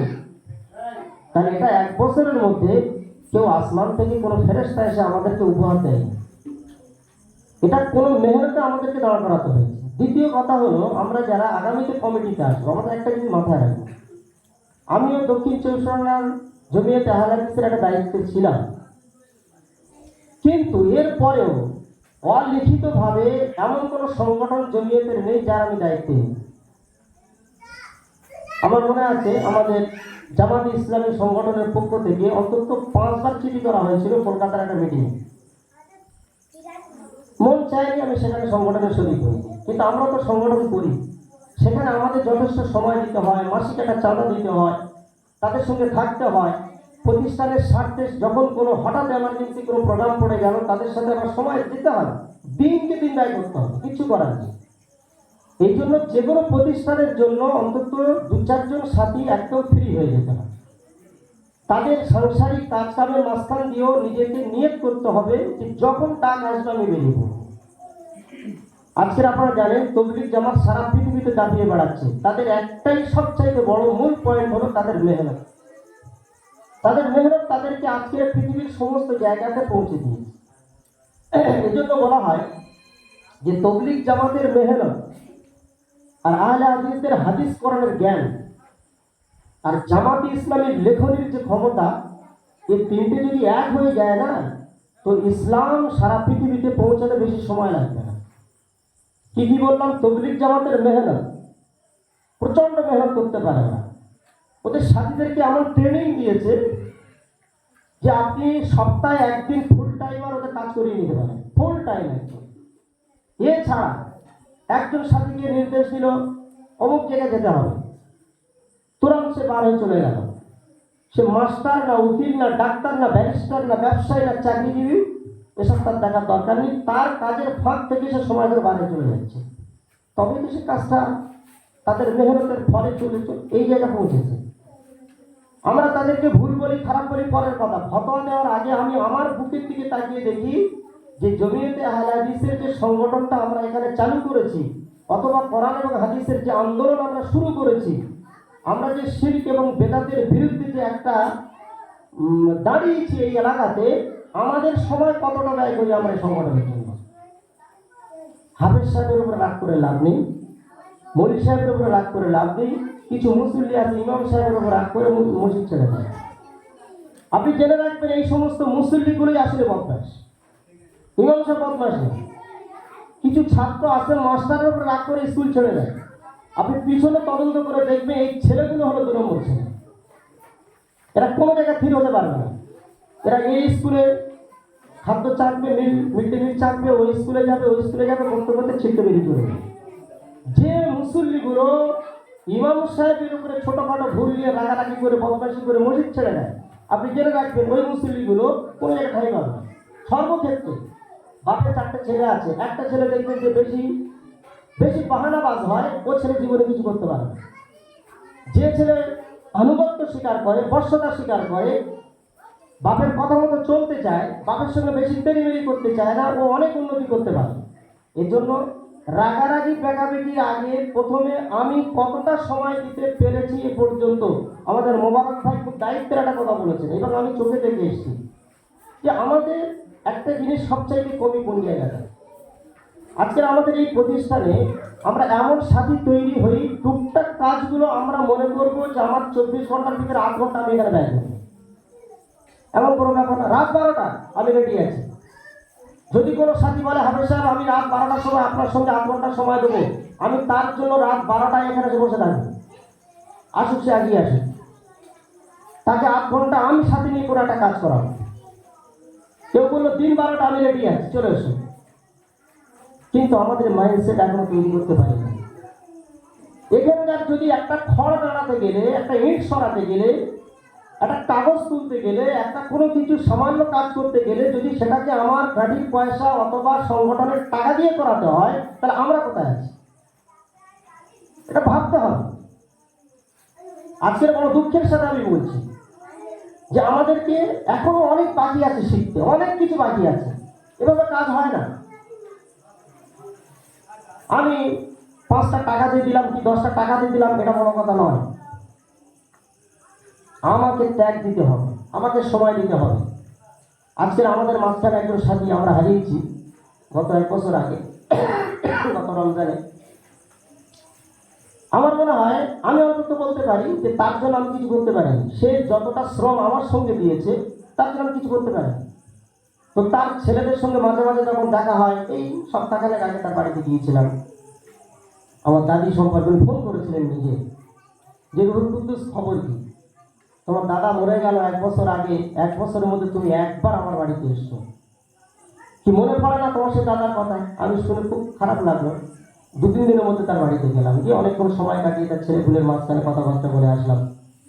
আজকের ওই বয়স্ক লোকটা আমাদের সঙ্গে যেভাবে শ্রম পরিশ্রম যা দিয়েছে, এখানে বেড়া ঘেরাঘেরি থেকে শুরু করে, আমি মাঝে মাঝে অবাক হয়ে যেতাম, মাঝে মাঝে খুশি হয়ে 100 টাকা হাতে দিতাম, তাও নিতে চাইতেন না। তো ওই লোকটা আমাকে একটা গল্প করতেন, আমার বাইকে যেহেতু সবসময় থাকতেন, আমি যে জেলায় যাই না কেন চলে যেতেন, সে মালদা মুর্শিদাবাদ, উনি সাথে আছেন, সেই বর্ষা গ্রীষ্ম সব পাই। তো উনি বলতেন যে ধুড়ি মার্কা যে আমার বাড়ি থেকে জ্বালানি কাঠ বয়ে নিয়ে আমি মাথায় করে নিয়ে মার্কাজিকে রান্না করে লোকের খাইয়েছি। এমনি তবলিগের মার্কাজ তৈরি হয়নি ভরি মার্কাজ, কিছু মানুষের রক্ত ঝরানো মেহনত সেখানে ছিল, তাদের রক্ত সেখানে ফোঁটা পড়ে আছে, সেই রক্তের ফোঁটায় আজকে মার্কাজ দাঁড়িয়ে গিয়েছে। তো এটাও দাঁড়াবে, তবে আমি না করি, আমাদের সারাবাদ ভাই না করে, আপনি না করেন, কেউ না কেউ আল্লাহ কারো তারা করিয়ে নেবেন, কিন্তু মান অভিমানের কোনো জায়গা নেই। আমাকে হাফেজ সাহেব ডাকেনি কেন, ওকে ডাকেনি কেন, না, সবাই আমাদের কর্মী, ডাকা হাঁকা। আজকে ধরুন এই মিটিংটা হয়েছে, এখন আমার চারিদিকে ছুটে বেড়াতে হবে, পরিষ্কার বলছি, বক্তা দাওয়াত করা, কিভাবে পরিষ্কারটা এটা সফল হবে সব ফিকির করতে হবে। আর আমাকে আবার যদি 10টা চিঠি নিয়ে আমার 10টা বাড়িতে যেতে হয়, তাই এখানকার কর্মীদের জন্য এটা লজ্জা। তাদের এটা ভাবা উচিত ছিল যে না, প্রতিষ্ঠানের জন্য ফ্রি করে দিলাম, এই কাজটা আমরা করব, আপনি আপনার কাজ করেন। কারণ একটা প্রতিষ্ঠানের ভাই বললেন না 3-4 রকম কমিটি করতে হয়, সব কমিটির কাজ একরকম নয়। এখন আমাকে যদি এখানে না থাকলে একটা কাজ মাথায় না ওঠে, তাহলে আমাকে এখানে এই জায়গা দাঁড়িয়ে আমাদের প্রতিষ্ঠানটা বেশি দূর যাবে, তবে আল্লাহ অন্য কারণ করে করিয়ে নেবে। এই জন্য আমরা প্রত্যেকে যে যার জায়গায় তৈরি হব। আমার মনে আছে আমাদের কিছু সাথীরা সেদিন ফোন করে বলছিল যে আপনি আমাদের দ্বারা কাজ করিয়ে নেন, সে শিক্ষিত ছেলেরা একটা টিম, আমরা আছি আপনার সাথে, অসুবিধা নেই, ঠিক আছে তৈরি হচ্ছে, যার জায়গাতে আমাদের কনভেনার লাগবে। যেমন তাহারানি কালকে আমি গিয়েছিলাম, সে ভাই এসছেন না, এই তো সামনে বসে আছে, কালকে আমার সময় নেই, একদম সেই অবস্থাতে জিজ্ঞাসা করুন, শুধু গিয়েছি মাত্র 2 মিনিট কথা বলেছি, ওই অবস্থাতে চিঠি দিয়ে ওনাকে দাওয়াত করে বাড়ি চলে এসেছি, এসে বেলা 2টোর সময় কটার সময় বাড়িতে এখানে পৌঁছালাম। তাই এই একটা মেহনত, ছুটতে হবে, চারিদিকে ফিকির করতে হবে। এখন ওনার তাহারানির একটা জামাত আছে, ওখান থেকে আমাদের দুজনকে নাম ইনশাল্লাহ আমরা নেবো, কমিটি হয়ে গেলে যে 2জন কনভেনারকে করে দেবো, সেই 2জনের সঙ্গে আমাদের যোগাযোগ থাকবে, আমরা সেই 2জনের সঙ্গে খবরাখবর দেবো, যা কিছু হবে ওনাদের মাধ্যমে আমাদের সমস্ত কিছু পরিচালনা হবে। আমাদের ধাওয়ানখালী বেশ কিছু সাথী এসছে, তারপর ধাওয়ানখালী কোন সাথীকে আমরা সবাইকে চেনা সম্ভব নয়, 2জনকে আমরা এখানে নাম লিস্ট করে নিলাম, ফোন নাম্বার জমা নিয়ে নিলাম। যখন যা কিছু হবে মাসিক প্রোগ্রাম, আমরা 2জনের সঙ্গে যোগাযোগ করবো, তাদের মাধ্যমে ওই এলাকাটা খবর হয়ে যাবে। ভরতগড়ের কিছু সাথী আছে যাদেরকে আমরা এই মিটিংয়ে ডাকিনি, তাদের 2জনকে কনভেনার হিসেবে তুলে নেব। আর এখানকার একটা বডি থাকবে, কমিটি থাকবে, সেই কমিটির মাধ্যমে ইনশাল্লাহ কাজটা পরিচালনা হবে। দ্বিতীয় কথা হলো এটাই যে আমরা আজকের একটা ডেট করি, যেটা আপনাদের সামনে খুব জরুরি, ইনশাল্লাহ এরপরে আমি মহরম সম্পর্কে বলি, কথা শেষ করব। সেটা হলো আগামী মাসে আমাদের একটা তফসিরের প্রোগ্রাম হবে, যেটা আমরা শুরু করেছি, এইভাবে ধারাবাহিক চলতে থাকবে। আজকের কত তারিখ? 16/7, আর বার হচ্ছে আমাদের এটা মঙ্গলবার। তো এটা তো আমরা এমার্জেন্সি ভাবে ডেকেছি, কালকের মহরমের 10 তারিখ বলে আমরা একদিন আগে করেছি এটা, যাতে করে কালকের কি করণীয় এ সম্পর্কে আমরা এখান থেকে জেনে যেতে পারি। কিন্তু আগামী নেক্সট ডেটের জন্য আমি আমাদের 2জন নির্বাচিত সভাপতির উপস্থিতিতে আমি একটা প্রস্তাব রাখতে চাচ্ছি যে আগামী নেক্সট মাসে তফসিরের প্রোগ্রাম আমাদের ধারা যেভাবে চলছে এভাবে ইনশাল্লাহ চালু হয়ে যাবে। যেহেতু আমাদের বসার জায়গা হয়ে গিয়েছে, কোনো সমস্যা নেই, আমরা একটু সময় দেবো, দিতে পারবো তো ইনশাল্লাহ। আর শুধু আমরা নই, আজকের যদি ভাবনখালী থেকে 5 জন আসি, এই 5 জনের আরও একটা করে বন্ধু সবাই আছে, প্রত্যেকের ডান হাত বাম হাত আছে, এই ডান হাত আর বাম হাতকে আমরা 2জনকে আমরা জড়িয়ে ধরে নিয়ে আসার চেষ্টা করব। ব্যবসা বাণিজ্যে, কায় কারবারে, খাওয়া দাওয়া, ওঠা বসায় আমরা সকাল সন্ধ্যা কিন্তু তাদের সঙ্গে চলাফেরা করি। তাহলে দিনের একটা যখন কাজ হবে, সেই কাজে আমি একজনকে তশবির করতে পারবো না, 10 জন মিলে না, একজনকে তশবির করবে, আর সে তাকে বোঝাবে। এখন আপনি বোঝাবেন আগামী মাসের ওই তারিখকে সামনে রেখে 1 মাস মেহনত করুন, 1 মাস যদি তৈরি হয়ে যায় ভালো, না হয় কোনো মতে স্লিপ হয়ে গেল ধীরে ধীরে, আপনি তার পিছন ছাড়বেন না, আবার পরের মাসের জন্য তৈরি করুন। এই জন্য আমাদের একটা ফিক্সড ডেট দরকার, প্রতি মাসে নির্ধারিত সময়, যেটা আমাদের অধিকাংশ মানুষের সুবিধা হবে, এবং সেই সময়টা আমরা একটু নির্বাচন করব। তো এর জন্য আপনাদের কাছে আমরা একটু পরামর্শ চাচ্ছি যে অধিকাংশ সাথীদের দিকে আমরা একটু তাকিয়ে বলি যে কি বার করলে, অথবা বারটা আগে আমরা ঠিক করে নিই, বারটা কি বার করলে সুবিধা হবে, তারপরে মাসের আমরা ডেট ঠিক করবো। জামাল কাকা, আমার খুব গুরুত্বপূর্ণ এই বিষয়টা একটু রায় দিতে হবে, আমরা বারটা কি বার ফিক্স করলে আমাদের সুবিধা হয়।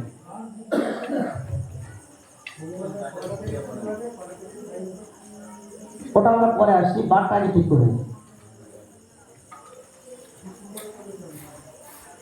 শুক্রবার সমস্যা এটাই যে ওদিনে জুমা থাকে, অধিকাংশ সাথীরা এদিক ওদিক চলে যায়।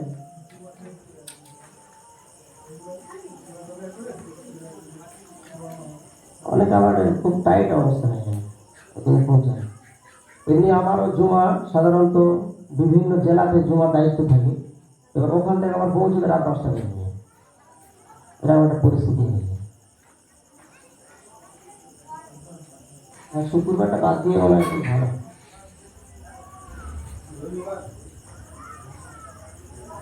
বল একটু, যারা বিষয়টা ভালো করে বোঝো তারা একটু চিন্তা ভালো করে রায় দেয়।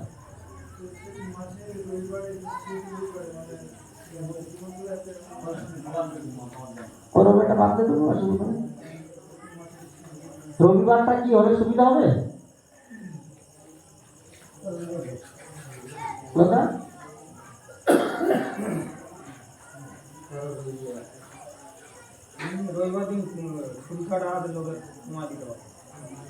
মানে ওই দিনে বিভিন্ন সাথী এলাকা থেকে কিছু চাকরিজীবী লোকেরা আনা যেতে পারে নাকি, যদি সামনে টার্গেট থাকে। কারণ কোনো একটা মাস্টার সাহেব আসতে চাচ্ছেন, আর সে তো রবিবার ছাড়া তো সময় দেবে না।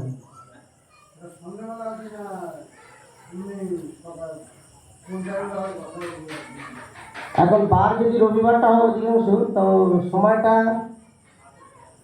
সময়টা কিন্তু আমাদের একটু এই সন্ধ্যার পরে করা যাবে না। সন্ধ্যার পরে যদি একটু গড়িয়ে আসে আসে, কারণ অনেক দূরের সাথীরা যারা আসে তাদের কিন্তু ফিরতে অনেক সমস্যা হয়েছে।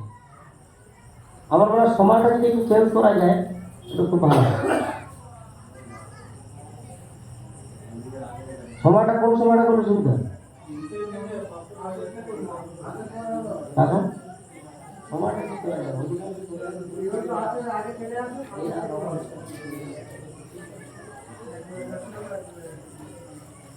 মাসে মাসে একটা দিন আমরা কি একটু সময়টা একটু যদি আগে পিছিয়ে করে একটু ভালো হয়। মাসে তো একদিন আমরা চলছে। অধিকাংশ সাথীর কথা হচ্ছে যে আসর থেকে মাগরিব করা, আসর থেকে মাগরিব মানে ধরেন 4টা থেকে 6টা 2 ঘন্টা সময়।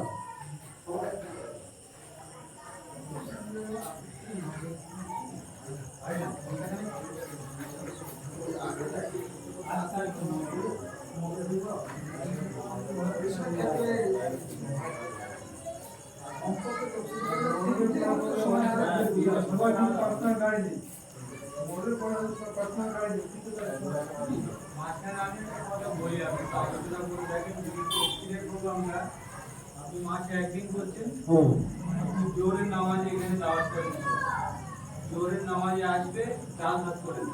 50 জনের ডাল ভাত করতে যা খরচ হবে ইনশাআল্লাহ আমরা করব। ডাল ভাত ব্যবস্থা করলাম, খাওয়া দাওয়া সেরে জোহরের নামাজ পড়ে না মাগরিব মাগরিব সবাই বাড়ি চলে যাবে, আসরের নামাজ পড়ে 4টে থেকে 4:30 বাজে তাহলে আপনি 12টা থেকে নিয়ে 1টা 2টো 3টে 4টে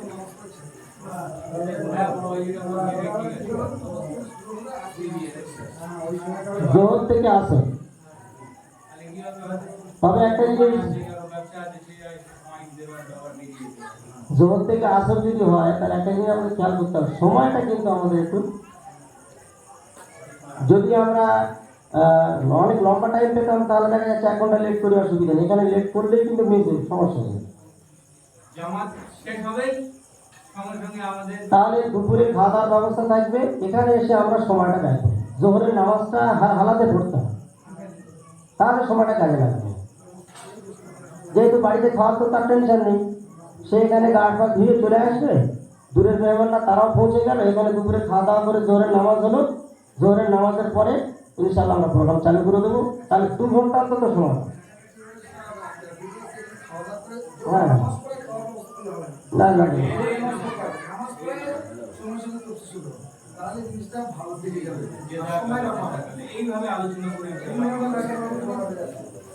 আচ্ছা, এটা একটা দিক গেল। তাহলে বার হলো রবিবার আর টাইমটা হলো জোহর থেকে আসর। কিন্তু রবিবার সপ্তাহে কোন রবিবারটা, প্রতি মাসের কোন রবিবার? হ্যাঁ, এই আমাদের জীবন্ত রাজ্যের সাথী বলছিলেন যে ওখানে নাকি প্রতি মাসে শেষ রবিবার নাকি প্রথম রবিবার। তাহলে প্রথম রবিবার ওখানে একটা প্রোগ্রাম চলে, তাহলে প্রথম রবিবারটা বাদ দিয়ে আমরা এই যে আমাদের কোন সপ্তাহ হচ্ছে দ্বিতীয় হচ্ছে। তো প্রতি মাসে কোন সপ্তাহটা হলে সুবিধা হবে দাদা? প্রথম সপ্তাহটা বাদ দিলেই হবে।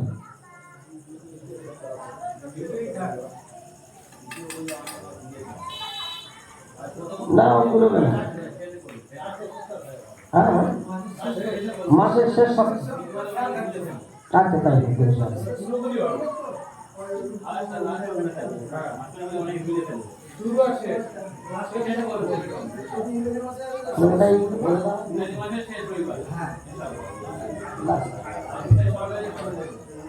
তাহলে প্রতি মাসের শেষ রবিবার ইনশাআল্লাহ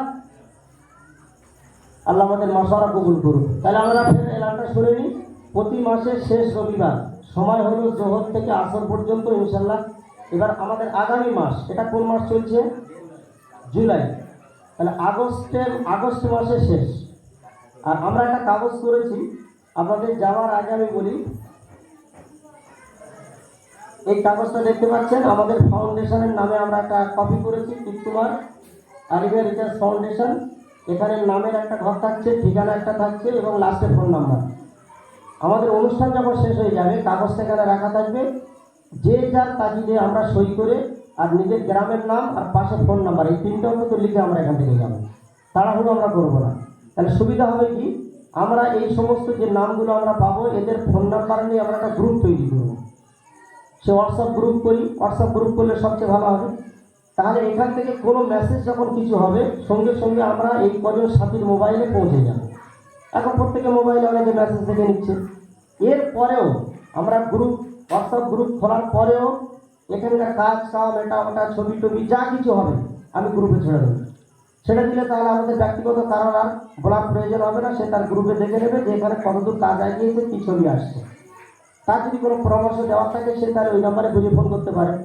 আর দ্বিতীয় কথা, নাম্বার তাহলে আরেকটা সুবিধা হলো, ব্যক্তিগতভাবে ওই ডেট আসার অন্তত এক সপ্তাহ আগে আমরা তাদের ওই বললাম যে যার এলাকা থেকে দুজন করে আমাদের সঙ্গে ডাইরেক্ট যোগাযোগ রাখবেন কনভেনার হিসাবে। ওদের সাথে আমরা যোগাযোগ করে ফোন করে স্মরণ করিয়ে দেব যে আগামী আর একটা সপ্তাহ বাকি আছে, আমরা সাথীদেরকে এখন থেকে রেডি করি, কীভাবে আসবো, কীভাবে যাবো, এই সব কিছু নিজেদের ব্যবস্থাপনার মাধ্যমে তৈরি করতে হবে ইনশাআল্লাহ। ঠিক আছে, এবার আমরা মূল বিষয়টা আসি ইনশাআল্লাহ। আল্লাহ আমাদের আলোচনা বরকত দান করুন। মহরমের বিষয়টা আমি বলছিলাম। সর্বপ্রথম আমরা একটা জিনিস একটু মাথায় রাখি, আমাদের বেশ কিছু জিনিস আছে দেখবেন ভারতবর্ষে কিছু জায়গা কেন্দ্রিক বেদাত কাজ হয়, জায়গা কেন্দ্রিক। আর কিছু কাজ হয় বেদাত কাজ দেখবেন সেটা হলো মাসকে সামনে রেখে। জায়গা কেন্দ্রিক বেদাত কাজ যেমন আমাদের ভাই বসে আছেন, ভারতবর্ষে এখনো পর্যন্ত ৪,৫০০ এমন জায়গা আছে যে জায়গাগুলোকে আমরা পাক মনে করি। এই জায়গাগুলো পাক হওয়ার ব্যাপারে আল্লাহ নবী সাল্লাল্লাহু আলাইহি ওয়াসাল্লামের কোনো সার্টিফিকেট নেই, সাহাবীদের কোনো সার্টিফিকেট নেই। আজকের আমাদের আন্দোলনটা কি? এই জোরে আমিন বলা, রফুল আদায় করা না, এটা তো একটা আমল। এখানে যারা আমরা বসে আছি আমাদের ভাই বোনরা আত্মীয় স্বজন প্রত্যেকে বলতে যাচ্ছি জোরে আমিন কে বলবে কে বলবে না এটা সে নিজে একদিন সময় আসলে তার পিপাসা যখন তৈরি হবে না ও জেনে নেবে। যেমন আমাদের মোবারক ভাই একটা তথ্য দিন যে আমি যখন কাবার ইমামের পিছনে নামাজ পড়লাম, বাইতুল মুকাদ্দাসের ইমামের পিছনে নামাজ পড়লাম, মসজিদের নববীর ইমামের পিছনে নামাজ পড়লাম, এই পৃথিবীর 3টে সবচাইতে দামি মসজিদ নাকি, যার ব্যাপারে হাদিসে উল্লেখ করা হয়েছে। একটা মসজিদে নামাজ পড়লে 1,00,000 সওয়াব, একটাতে পড়লে আমাদের 50,000 সওয়াব আমরা পাই। তো তাই এই মসজিদগুলো তথ্য উনি দিলেন যে এখানকার ইমামদের আমি যখন চোখে দেখলাম যে তারা হাত তুলছেন নামাজে, রুকুতে যাওয়ার সময়, রুকুতে ওঠার পরে তারা সূরা ফাতিহা পড়ছেন আর পড়ার পরে জোরে আমিন বলছেন, তখন আমার ভিতরে একটা অনুভূতি জাগলো। এটাই হলো সবচেয়ে বড় হেদায়েত। হেদায়েত কিন্তু আমি আপনাকে দিতে পারবো না, আপনাকে হেদায়েত শিখতে হবে, নিতে হবে। চলাফেরার মাধ্যমে, ওঠা বসার মাধ্যমে, কথা না বলি, চলাফেরার মাধ্যমে, বিভিন্ন মানুষের সঙ্গে ওঠা বসা, হাদিস কোরআনের জ্ঞানের মাধ্যমে আপনি জেনে যাবেন। কিন্তু মূলত আমাদের জমিয়তে আহলে হাদিসের যে লড়াইটা, যে আন্দোলনটা সমাজের সাথে, সেটা হলো শিরক সর্বপ্রথম, আর 3য় নম্বর বেদাত। এই দুটো জিনিসকে আমরা সবাই চেষ্টা করব যেটা আমাদের ভেজাল ঢুকেছে আমরা বার করবো। ভেজালটা কিভাবে ঢুকেছে আমি আপনাদের বলি শুনুন। ব্যাপারটা হচ্ছে ভারতবর্ষে ইসলাম যেটা এসছে এটা কিন্তু সাহাবীদের মাধ্যমে ইসলামটা এখানে প্রচার হয়নি। ভারতবর্ষের যে ইসলামটা, আফ্রিকা মহাদেশে ইসলাম প্রচার হয়েছে হযরত আবু আইয়ুব আনসারী রাদিয়াল্লাহু তাআলা আনহুর মাধ্যমে। তিনি কে ছিলেন? আল্লাহর নবীর সবচাইতে বয়োজ্যেষ্ঠ সাহাবী ছিলেন এবং সাহাবীদের টিম দলে দলে আফ্রিকাতে যেতেন, কুস্তুনতুনিয়াতে যেতেন, কে জয় করলেন। ফলে ওই দেশের ইসলামগুলো অতটা ভেজাল নেই যতটা ভারতবর্ষের ইসলামে ভেজাল আছে। ভেজাল বলতে কি? আমি বললে আপনারা বলবেন হাফেজ সাহেব বলছে, আপনারা মিলিয়ে নেন। এখানে যে ইসলামটা যেভাবে পালন করছি আমরা বাসন্তী ব্লকের মানুষ, আপনি এখান থেকে বর্ধমানে চলে যাবেন, গিয়ে দেখবেন ওখানে আমার নিয়ম পাল্টে গেছে। ওখানে সরবরাহের নিয়ম আলাদা, ওখানে আবার আশুরা 10ই মহরমের নিয়ম আলাদা, আপনি অনেক কিছু আলাদা পাবেন। আবার ওখান থেকে আরো 10 কিলোমিটার চলে যান ওপারে বিহারে চলে যাবেন, বিহারের ইসলাম আলাদা। এক এক জায়গায় ভারতবর্ষের ভিতরে আপনি বিভিন্ন রকমের মানুষের সমাগম পাবেন। এক এক জায়গাতে এক এক রকম মানুষ ইসলাম পালন করছে। আপনি মাথা খারাপ হয়ে যাবে যে ইসলাম তাহলে কোরআন হাদিস থেকে যেটা এসছে সেটা এরকম 10 রকম ভাগ হয়ে গেল কেন? এর নাম ভেজা। আর অন্যান্য দেশে চলে যাবেন, আরব মহাদেশে যে কোনো দেশে চলে যান, ইরাক, আফ্রিকা, ইরান, এই সমস্ত দেশগুলোতে চলে যাবেন, সারা দেশ জুড়ে একরকম ইসলাম পালন হবে, একরকম ইসলাম পালন হবে। তাহলে আমাদের এই ভেজালটা কিভাবে এসছে সেটা আমি বলি। আমাদের ভারতবর্ষে যে ইসলামটা প্রচার হয়েছে আল্লাহ নবী সাল্লাল্লাহু আলাইহি ওয়াসাল্লামের পরে, ওটা অধিকাংশ ওলিয়া আউলিয়া বুজুর্গদের মাধ্যমে ইসলামটা এখানে এসেছে। ফলে এই ইসলামে ভেজাল ঢোকাটাই স্বাভাবিক। আর দ্বিতীয় কথা হলো এটাই যে আমরা যে দেশে বাস করি এই দেশে শাসন করেছিল 800 বছর শিয়া, 800 বছর, যাদেরকে আমরা নবাব বলি। এই যে নবাব আসিফুদ্দৌলা, সিরাজউদ্দৌলা, যাদের আস্তানা হলো মুর্শিদাবাদ, যাদের আস্তানা হলো হায়দ্রাবাদ, যাদের আস্তানা হলো লখনৌ, আপনি চলে যান এসব জায়গাগুলোতে গিয়ে দেখবেন আজও এই সমস্ত নবাবদের সমস্ত কিছু ছাপ আছে। তাহলে এই নবাবরা বলতে কারা? আপনি ভাবুন, আমি নবাবে দীর্ঘ 12 বছর পড়াশোনা করেছি লখনৌ। তো লখনৌ হলো এমন একটা শহর, ভারতবর্ষের সবচাইতে বেশি শিয়া বাস করে লখনৌতে। কি মনে হয়? এটা আমাদের রাজবাড়ির জানা, সবচাইতে বেশি শিয়া। তারপরে বোম্বে, বোম্বে অত শিয়া নেই যতটা লখনৌ। লখনৌতে আমি যখন পড়তাম তখন প্রায় 13 লক্ষর বেশি শিয়া লখনৌতে ছিল। এবং প্রতি বছর এই আশুরার দিন আসার একদিন আগে আজকের রাত্রে এই ভোর থেকে কার্ফু লাগিয়ে দিত গভর্নমেন্টের পক্ষ থেকে। 144 ধারা জারি হয়ে যেত, কেউ বাইরে বার হবে না। কোনো সুন্নি, কোনো শিয়া, শিয়ারা তাজিয়া বার করবে, আর ওই দিনে মুসলমানদের মারাটাকে তারা সওয়াবের কাজ মনে করে। এই জন্য এরকম সমস্যার জন্য কার্ফু জারি থাকতো, এতটা দমদমা তাদের ছিল। তাহলে ওই লখনৌ হলো ভারতবর্ষের এমন একটা সময় ছিল শিয়াদের রাজধানী। তাহলে এই জায়গাগুলো আপনি যদি একটু কল্পনা করেন, পিছনে গিয়ে ভাবেন যে এখানে ইসলামটা কেন ভেজাল হবে না। যে শিয়ারা যখন ক্ষমতায় ছিল তাদের ক্ষমতার বলে তারা কোরআন এবং হাদিসের ভিতরে এমন বিকৃতি করে দিয়েছে, এমনভাবে তাদের আকীদাগুলো ঢুকিয়েছে, সেই আকীদাগুলো এখন আমাদের ব্রেনের চারিদিকে ঘুরে বেড়াচ্ছে। তার মধ্যে একটা হলো এই আগামীকাল মহরমকে কেন্দ্র করে বেশ কিছু মানুষ কিন্তু ঈমান বিক্রি করে দেবে। সেটা কি? আমাদের এখানে যারা বসে আছি প্রত্যেকে জানি যে ওই দিনে হযরত হোসাইন রাদিয়াল্লাহু তাআলা আনহু শহীদ হয়েছেন। জানি তো হোসাইন রাদিয়াল্লাহু তাআলা শহীদ হয়েছেন। আচ্ছা, হোসাইন রাদিয়াল্লাহু তাআলা আনহু শহীদ হয়েছেন বলে যে মুহররম মাসের 10 তারিখটা পালন করা হয়, এই আকীদা পোষণ করাটা এটা কোরআন হাদিসের আকীদা নয়, এটা শিয়াদের আকীদা। প্রথম ভুল আমাদের এইটা যে মুহররম মাসের 10 তারিখে হোসাইন রাদিয়াল্লাহু তাআলা কেন্দ্র করে যে আমরা মুহররম পালন করি, এটা আমাদের ব্রেন থেকে বার করতে হবে। কেন বার করতে হবে? আজকের সকালের কথা বলি, আমার এখানে বাচ্চাদের এবং তাদের গার্জেনদেরকে নিয়ে আমরা একটা ক্লাস করেছিলাম। আমি বোর্ডে বুঝিয়েছিলাম লেখাটা। হযরত হোসাইন রাদিয়াল্লাহু তাআলা আনহু যেদিন শহীদ হয়েছে মুহাম্মদ সাল্লাল্লাহু আলাইহি ওয়াসাল্লামের দুনিয়া ছেড়ে চলে যাওয়ার প্রায় 40 বছর পর, বছরটা মনে রাখি, 40 বছর পর। আর 40 বছর আগে মুহাম্মদ সাল্লাল্লাহু আলাইহি ওয়াসাল্লাম বিদায় নিয়েছেন। তাহলে মুহাম্মদ সাল্লাল্লাহু আলাইহি ওয়াসাল্লাম ছাড়া শরীয়তের কোনো বিধান কি পালন করা জায়েজ আছে? যে নবী 40 বছর আগে বিদায় নিয়েছেন তিনি হোসেন রাদিয়াল্লাহু তাআলা আনহুর মুহররম মাসকে কেন্দ্র করে পালন করতে হবে, শোক মানাতে হবে, তাজিয়া তুলতে হবে, অথবা হালুয়া রুটি খেতে হবে, ধূপবাতি জ্বালাতে হবে, আগরবাতি জ্বালাতে হবে, কবরস্থানে গিয়ে সব করতে হবে। এই নাটকগুলো মুহাম্মদ সাল্লাল্লাহু আলাইহি ওয়াসাল্লাম যদি শিখিয়ে যাবেন তাহলে 40 বছর তো আগে নবী বিদায় নিয়েছেন। তাহলে হোসেন রাদিয়াল্লাহু তাআলা কেন্দ্র করে এটা শরীয়ত হয় কি করে? এটা আসলে শিয়ারা এই জিনিসটা আমাদের মাথায় দিয়েছে। দ্বিতীয় নম্বর পয়েন্ট হলো, মুহাম্মদ সাল্লাল্লাহু আলাইহি ওয়াসাল্লামের পূর্বে কোন নবী এসেছেন? ঈসা আলাইহিস সালাম। সময়টা কতকাল ফেরা ছিল?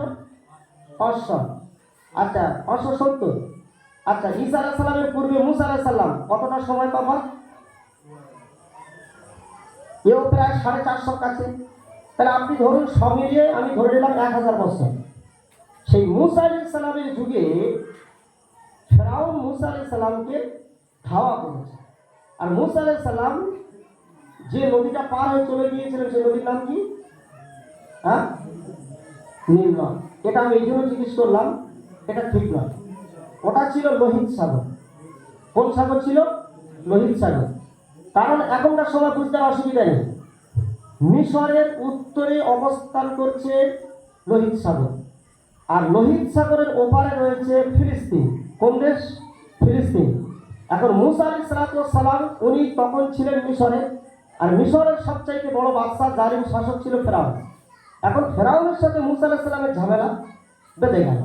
এই ঝামেলা বেঁধে যাওয়ার পরে মুসা আলাইহিস সালাম উনি যখন লোহিত সাগর পাড়ি দিয়ে, এটা আমরা হাদিসে পাই, উনি ফিলিস্তিনের মাটিতে গিয়ে উঠেছিলেন। তাহলে ফিলিস্তিনে যদি যাবেন তাহলে ওটা উত্তরে অবস্থান করছে, আর উত্তরে কিন্তু নীল নদ নয়, ওটা দক্ষিণে লোহিত সাগর আছে ওই পারে। আর এখনকার তথ্য অনুযায়ী যেটা আমরা আগে জেনেছিলাম ওটা নীল নদ, ওটা ভুল। অ্যাকচুয়ালি লোহিত সাগর, লাল সাগর ওটা।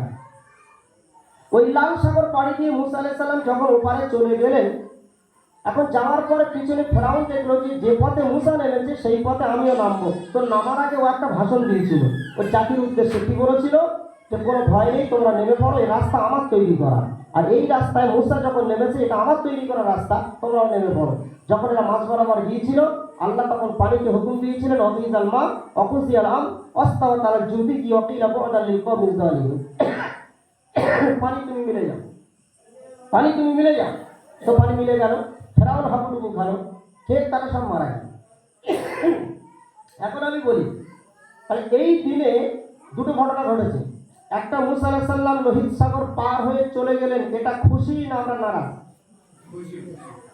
খুশি তো। অনেকে কিন্তু ভাবছে যে কি করে খুশি। মুসা আলাইহিস সালাম তার সাথীদেরকে নিয়ে, ইমানদার বান্দাদেরকে নিয়ে লোহিত সাগর পাড়ি দিয়ে ফেরাউনের ধাওয়ার পরে, তাড়া দেওয়ার পরে উনি যে ওপারে পার হয়ে চলে গেলেন, সশরীরে পার হয়ে গেলেন, এটা তো খুশি সবাই নাকি? আচ্ছা, ওই একই রাস্তায় পড়ে ডুবে মরে গেল ফেরাউন এবং তার লোক লস্কর, এটা আমরা খুশি তো? হ্যাঁ, এটাও খুশি। ফেরাউন মরেছে, খুশি না? ফেরাউন যে ডুবে মরেছে এটাও আমাদের জন্য খুশি। ও জালিম যদি না মরতো, মিশরের মাটিতে ইসলাম কায়েম হতো না। এইবার আমরা দেখি, মুসা আলাইহিস সালাম বেঁচে গিয়েছেন, খুশি। ফেরাউন ডুবে মরেছে, খুশি। এই দুই খুশিতে এক হয়ে যাওয়ার কারণে, এই আগে বলি, এই যে দুই খুশি এক জায়গায় হয়ে গিয়েছে না, এই তারিখটা কত তারিখ ছিল জানেন? এটাই ছিল মুহররম মাসের 10 তারিখ, অর্থাৎ আগামীকাল যে বুধবার যে ডেটটা আসছে, এই ডেটটাই ছিল ওই ডেট যেটাকে আল্লাহ তাআলা দুই খুশিকে একত্রিত করেছিলেন মুহাম্মদ সাল্লাল্লাহু আলাইহি ওয়াসাল্লামের আসার 1000 বছর আগে। দুই খুশি এক জায়গা হয়ে গিয়েছিল, একটা ফেরাউনের ডোবার খুশি, আর আরেকটা হলো মুসা আলাইহিস সালামের পার হয়ে যাওয়ার খুশি। এখন এই দুই খুশি ঘটেছিল যেদিনে, সেই তারিখ ছিল মুহররম মাসের 10 তারিখ। এটা আমরা মনে রাখবো প্রত্যেকে। হযরত হুসাইন রাদিয়াল্লাহু তাআলা আনহুকে কেন্দ্র করে এই তারিখের সাথে কোনো সম্পর্ক নেই, কোনো সম্পর্ক নেই। এই শিয়া মতবাদ, প্রত্যেক মসজিদ থেকে আমি চাই যে ইমাম সাহেবরা জোর কণ্ঠে হাদিস এবং কোরআনকে সামনে রেখে কালকের দিনে তারা অন্তত খিরনি শিরনি আর নিজের পকেট পূজারিটা বাদ দিয়ে, আমার মনে হয় এটাকে যদি একটু ঘোষণা করে তো মুসলিমরা চাঙ্গা হয়ে যায়। তারা শিয়া মতবাদ থেকে অনেকটা বেরিয়ে আসতে পারবে। ওরা জানে না যে আমরা শিয়া মতবাদের মধ্যে ঢুকে আছি। আপনি এই তারিখে হযরত হুসাইন রাদিয়াল্লাহু তাআলা আনহুকে কেন্দ্র করে, আমি বারবার হুসাইনের নাম নিচ্ছি আর রাদিয়াল্লাহু বলছি, কিন্তু আমি ওনাকে অসম্মান করছি না। রাদিয়াল্লাহু তাআলা আনহু, আল্লাহ ওনার উপর রাজি হয়ে যান। এবং মুহাম্মদ সাল্লাল্লাহু আলাইহি ওয়াসাল্লামের নাতি, ফাতেমার ছেলে, হযরত আলীর ছেলে, আমি জানি। এরপরেও বলছি, শরীয়ত কিন্তু ওটাকেই বলবো যেটা মুহাম্মদ সাল্লাল্লাহু আলাইহি ওয়াসাল্লাম বলেছেন, ওটা নয় যেটা হুসাইন রাদিয়াল্লাহু আনহু শিখিয়েছেন, ওটা শরীয়ত নয়। শরীয়ত ওটা নয় যেটা শিয়ারা আমাদের কাছে দিয়ে দিয়েছে। না, আমি বারবার বলছি, আমাদের ভিতরে শিয়া আকীদা ঢোকার রাস্তা হলো ভারতবর্ষে 800 বছর শিয়ারা রাজত্ব করেছে। আর যখন কেউ ক্ষমতায় থাকে তখন তার মতবাদটা ছড়ায় বেশি, যে ক্ষমতায় থাকে। এখন ওই ডেটে দুই খুশি এক জায়গা হয়ে গেল। হয়ে যাওয়ার পরে এখন পরের বছরে মুসা আলাইহিস সালামের যারা মান্যওয়ালারা ছিল, ফেরাউন তো ডুবে গেল, মুসার মান্যওয়ালারা ওরা বললো, মুসা আলাইহিস সালামকে জিজ্ঞাসা করলো, ইয়া মুসা লাকা শুকরাল্লাকা মা আমাল, আপনার শুকরিয়া হিসাবে আপনি যে বেঁচে গিয়েছেন, আমরা যে বেঁচে গিয়েছি, এর জন্য আমাদের কি করণীয়? আল্লাহ তাআলা ওই দিনের জন্য একটা রোজা নির্ধারিত করেছিলেন। মুসা আলাইহিস সালামের কওমদেরকে বলে দিলেন, হে বনি ইসরাইল, তোমরা মুসা আলাইহিস সালামের শুকরিয়া স্বরূপ, শুকরান লিমুসা, মুসার শুকরিয়া স্বরূপ তোমরা এই মুহররম মাসের 10 তারিখ আসলে প্রতি বছর একটা করে রোজা রাখবে। তাহলে মুহররমের 10 তারিখের রোজাটা আমাদের নবী সাল্লাল্লাহু আলাইহি ওয়াসাল্লাম শিখিয়েছেন মুসা আলাইহিস সালামের আমল এটা। আর মুসা আলাইহিস সালামের জন্য কেন? শুকরান, শুকরিয়া, কৃতজ্ঞতা স্বরূপ এটা। এখানে দুঃখের কিছু না। ঠিক এর উল্টোটা ছড়িয়েছে সমাজে কি, যে আশুরার রোজাটা ওই দিনে তোমরা দুঃখ মানাও। শিয়ার আমাদের শিখিয়েছে দুঃখে ভারাক্রান্ত দিন এটা। দুঃখ কেন? হোসেন রাদিয়াল্লাহু তাআলাকে ইয়াজিদ কতল করে দিয়েছে। আরে ভাই, নানির কবর কোথায়, সালাম করো কোথায় তুমি? এর সাথে ও ঘটনার কোনো মিল নেই। হোসেন রাদিয়াল্লাহু তাআলাকে কতল করেছে ইয়াজিদ, এর জন্য আমরা দুঃখ প্রকাশ করি। কিন্তু এই তারিখে দুঃখ প্রকাশ নয়, এটা খুশির দিন, আনন্দের দিন, সুখের দিন আমাদের। যে একজন নবী মুসা আলাইহিস সালামকে আল্লাহ বাঁচিয়েছেন, বড় জালিমের হাত থেকে বাঁচিয়েছেন। তাহলে এই বার্তা দেয় যে আমরা এই তারিখে বরং আল্লাহর কাছে দোয়া করবো, আল্লাহ তুমি মুসা আলাইহিস সালামকে এই তারিখে যেভাবে দুনিয়ার সবচেয়ে বড় জালিম শাসকের হাত থেকে বাঁচিয়েছো, আর ইসলামের তৌহিদের ঝান্ডা তুমি প্রতিষ্ঠা করেছো ফিলিস্তিনের মাটিতে, ঠিক ওইভাবে আমরা আশা করছি এই মুহররমের 10 তারিখে রোজার মাধ্যমে তুমি আমাদের সমাজে শিয়া মতবাদটাকে বিদায় করে দাও, শিয়া শাসকের মতবাদগুলো বিদায় করে তুমি মুহাম্মদ সাল্লাল্লাহু আলাইহি ওয়াসাল্লামের তৌহিদের ঝান্ডাকে বুলন্দ করার তৌফিক দাও। এই নিয়ে তো আমরা ওই দিনে রোজা রাখবো ইনশাআল্লাহ। এবারে দেখুন তো মুসা আলাইহিস সালাম ওই দিনে রোজা চালু হয়ে গেল, চলতে লাগলো কত বছর? প্রায় 1000 বছর রোজা প্রতি মাসে, প্রতি বছর ওই দিনে ওই ডেটে রোজা চলছে। এখন মুহাম্মদ সাল্লাল্লাহু আলাইহি ওয়াসাল্লামের যুগ এসে গেল। আল্লাহ নবী সাল্লাল্লাহু আলাইহি ওয়াসাল্লাম তিনি প্রথম মক্কায় ছিলেন। মক্কা থেকে হিজরত করে যখন উনি মদিনাতে গেলেন, তো মদিনাতে যাওয়ার পরে গিয়ে দেখছেন যে মদিনার যারা ইহুদি ছিল, বনু নাজির, বনু কাইনুকা, বনু আওস, বনু খাজরাজ, এই সমস্ত এক একটা বংশ, যেমন আমাদের লস্কর, মোল্লা, খাঁ, আমরা যেরকম এখন, তো ইহুদি বংশধর এগুলোর নাম। আল্লাহ নবী মদিনাতে যখন গেলেন তখন তো নবী অলরেডি হয়ে গিয়েছেন না, তো নবী হওয়ার পরে প্রায় 13 বছর পার হয়ে গিয়েছে। উনি মদিনাতে গিয়ে দেখছেন ওখানে ইহুদিরা এই আশুরার রোজা, মুহররমের 10 তারিখে রোজা ওরা রাখছে। আল্লাহ নবী তখন ভাবছেন ব্যাপারটা কি, আমি মক্কায় থাকাকালীন রোজা রেখেছি, প্রতি বছরে আশুরার একটা করে রোজা রাখি, এরাও রাখছে, কারণটা কি? তো ওদের কাছে জানতে চাইলো যে তোমরা রোজা রাখো কেন? তো ওরা তখন বলেছিল আমরা কেন রোজা রাখবো না। ওই ঘটনাটা তখন শোনানো যে মুসা আলাইহিস সালামকে আল্লাহ মুক্তি দিয়েছেন এই দিনে। তাহলে এইবার তফাৎটা দেখুন, মদিনার ইহুদিরা যে তথ্যটা দিয়েছে আশুরা রোজা সম্পর্কে, আর এখনকার আমাদের ভারতবর্ষের সুন্নি মুসলমানরা আমরা যে তথ্যটা দিই, দুটোর মধ্যে দেখেছেন কতটা তফাৎ। মদিনার ইহুদিরা বলেছিল আমরা রোজা রাখি 10 তারিখে মুসা আলাইহিস সালামকে আল্লাহ মুক্তি দিয়েছেন বলে। আর আমাদের এখানকার মুসলমানরাও তো কথা বলে না ভাই, এরা তো বলে যে না আমরা মুহররমের 10 তারিখে রোজা রাখি, এটা হোসেন রাদিয়াল্লাহু তাআলা শহীদ হয়েছে বলে। তাহলে ওরা বরং সঠিকটা জেনেছিল, আমরা ভুলটা জেনে বসে আছি, তাই নয় কি? তাহলে এই বিষয়ে অন্তত ওখানকার ইহুদিরা ঠিকঠাক ছিল, মদিনার ইহুদিরা। এবার আল্লাহ নবী সাল্লাল্লাহু আলাইহি ওয়াসাল্লাম এই উত্তরটা শোনার পরে তখন ওই বাড়িতে ফিরে এসে সাহাবীদেরকে ডেকে আলোচনা করলেন যে ব্যাপারটা কি, এখানকার ইহুদিরাও তো আশুরা রোজা রাখে, ওরা মুসা আলাইহিস সালামের খুশিতে রাখে, তাহলে মুসা তো আমার ভাই। কি বললেন? মুসা তো আমার ভাই, মানে সব নবী ভাই ভাই তো নাকি? সেইভাবে বললেন মুসা তো আমার ভাই, আর আমার ভাইয়ের জন্য আমি তো রোজা রাখবো আগে, এটাই তো হক বেশি। তো ওরা রাখবে আমি রাখবো না মানে? সঙ্গে সঙ্গে সাহাবীদেরকে আল্লাহ রাসূল ঘোষণা দিলেন, হ্যাঁ আমার সাহাবীরা শুনে রাখো, তোমরা এবছর থেকে শুরু করে দাও, প্রত্যেকে মুহররমের 10 তারিখে রোজা রাখো। ওরা যদি রাখতে পারি ইহুদি খ্রিস্টানরা মুসা আলাইহিস সালামের স্মরণে, আমরা কেন রাখবো না? আমরা পিছনে থাকবো না, আমরা আরো বেশি হক রাখি। ওয়ানানু আহাক্কু বিমূসা শুকরান লিমূসা, আমরা বেশি হক রাখি মুসা আলাইহিস সালামের শুকরিয়া স্বরূপ রোজা রাখার ব্যাপারে। তাহলে রোজা চালু হয়ে গেল মুসলমানদের ভিতরে, আগে ছিল ইহুদি খ্রিস্টান, এখন হলো মুসলমানদের ভিতরে। আচ্ছা এবার আমরা তৃতীয় স্টেপে আসি, লাস্ট তৃতীয় স্টেপ পাল্টানো এভাবে, আল্লাহ নবী সাল্লাল্লাহু আলাইহি ওয়াসাল্লাম বয়স তখন 62, আর 63 বছর বয়সে আমরা সবাই জানি মুহাম্মদ সাল্লাল্লাহু আলাইহি ওয়াসাল্লাম দুনিয়া ছেড়েছেন নাকি? বয়স যখন 62, তখন একদল ইহুদিরা এসে আল্লাহর এই মুসলমানরা এসে মুহাম্মদ সাল্লাল্লাহু আলাইহি ওয়াসাল্লামকে বলছে ইয়া রাসূলুল্লাহ, খুব কানাঘুষো চলছে মহরমের রোজাটা নিয়ে। তাহলে কেন? বলছে ওই একদল ইহুদি আর খ্রিস্টানরা ওরা বলাবলি করছে যে মোহাম্মদ দেখেছ আমাদের মতো আশুরা রোজা রাখতে শুরু করেছে, আর তোমরা মাত্র কয়েকটা বছর লেট করো, মোহাম্মদ আমাদের ধর্মে চলে আসে। না তো আমাদের রোজাটা উনি রাখছেন কেন? আমরা তো মুসার বংশধর, তাহলে আমরা ইহুদি, আমরা বলি ইসরায়েল, আমরা রোজা রাখছি, আর এই রোজাটা মোহাম্মদ মদিনা দেশে চালু করে দিয়েছে, মানে ব্যাস হয়ে গিয়েছে, আর মাত্র কয়েক বছরের মধ্যে আমাদের ধর্মে চলে আসে। এইভাবে টিটকারিমূলক আলোচনা শুরু হয়ে গেল মদিনার ভিতরে। আল্লাহ রসুল শুনে তখন বলছেন তাই নেই, তাহলে হ্যাঁ। এবার আল্লাহ রসুল তৃতীয় মিটিং করে জানিয়ে দিলেন সাহাবীদেরকে যে তোমরা শুনে নাও, আগামী বছর আমি নবী মোহাম্মদ রসুল্লাহ যদি বেঁচে থাকি, তাহলে ইহুদিরা তো আশুরার দিনে একটা রোজা রাখে 10 তারিখটা, আমি আগামী বছর যদি বেঁচে থাকি তাহলে 10-এর সাথে 9টাকে যোগ করে নেবো, না হয় 11টাকে যোগ করে নেবো, ওদের সাথে আমি তফাৎ করে দেবো, ওরা একটা রাখে আমি দুটো রাখবো, সেই দুটো কোনটা হয় 9-10। আল্লাহ রসুল নিজে বলেছেন যে সুন্তাসে মানে 9ম তারিখটাকে যোগ করবো, আর একটা এসছে ইহদা আশারা মানে 10-এর সাথে 11 নম্বর তারিখটাকে নিয়ে নেবো। কিন্তু 9টা এটা উত্তম মতবাদ। আল্লাহ নবী বলেছিলেন যে আমি আগামী বছর বেঁচে থাকলে 9-10 করে দেবো। এখন হঠাৎ করে আল্লাহ নবী সাল্লাল্লাহু আলাইহি ওয়াসাল্লাম ওই বছরে রবিউল আউয়াল মাসের 10 তারিখে তিনি দুনিয়া ছাড়লেন। আচ্ছা, রবিউল আউয়ালের পরে কোন মাস? মুহররম, সফর, রবিউল আউয়াল। তাহলে উনি মুহররমের ঘোষণাটা দিয়েছেন, তার 2 মাস পরে মারা গিয়েছেন। এখন পরের বছর আর আসেন, আসার আগে নবী সাল্লাল্লাহু আলাইহি ওয়াসাল্লাম দুনিয়া ছেড়েছেন। এখন এবার আমরা এখানে যারা বসে আছি বলি যে আল্লাহর নবীর যে মনের ইচ্ছাটা ছিল যে মুহররমের 10 তারিখের একটা রোজা আর 9 বার থেকে দুটো, তাহলে সেখান থেকে দুটোই চালু হবে তো, যেহেতু নবীর ইচ্ছা। আর ইহুদিদের সাথে আমাদের মুখালিফাতি ইয়াহুদ ওয়ান নাসারা, খ্রিস্টান এবং ইহুদি থেকে আমাদের মতবাদটা তফাৎ হয়ে গেল।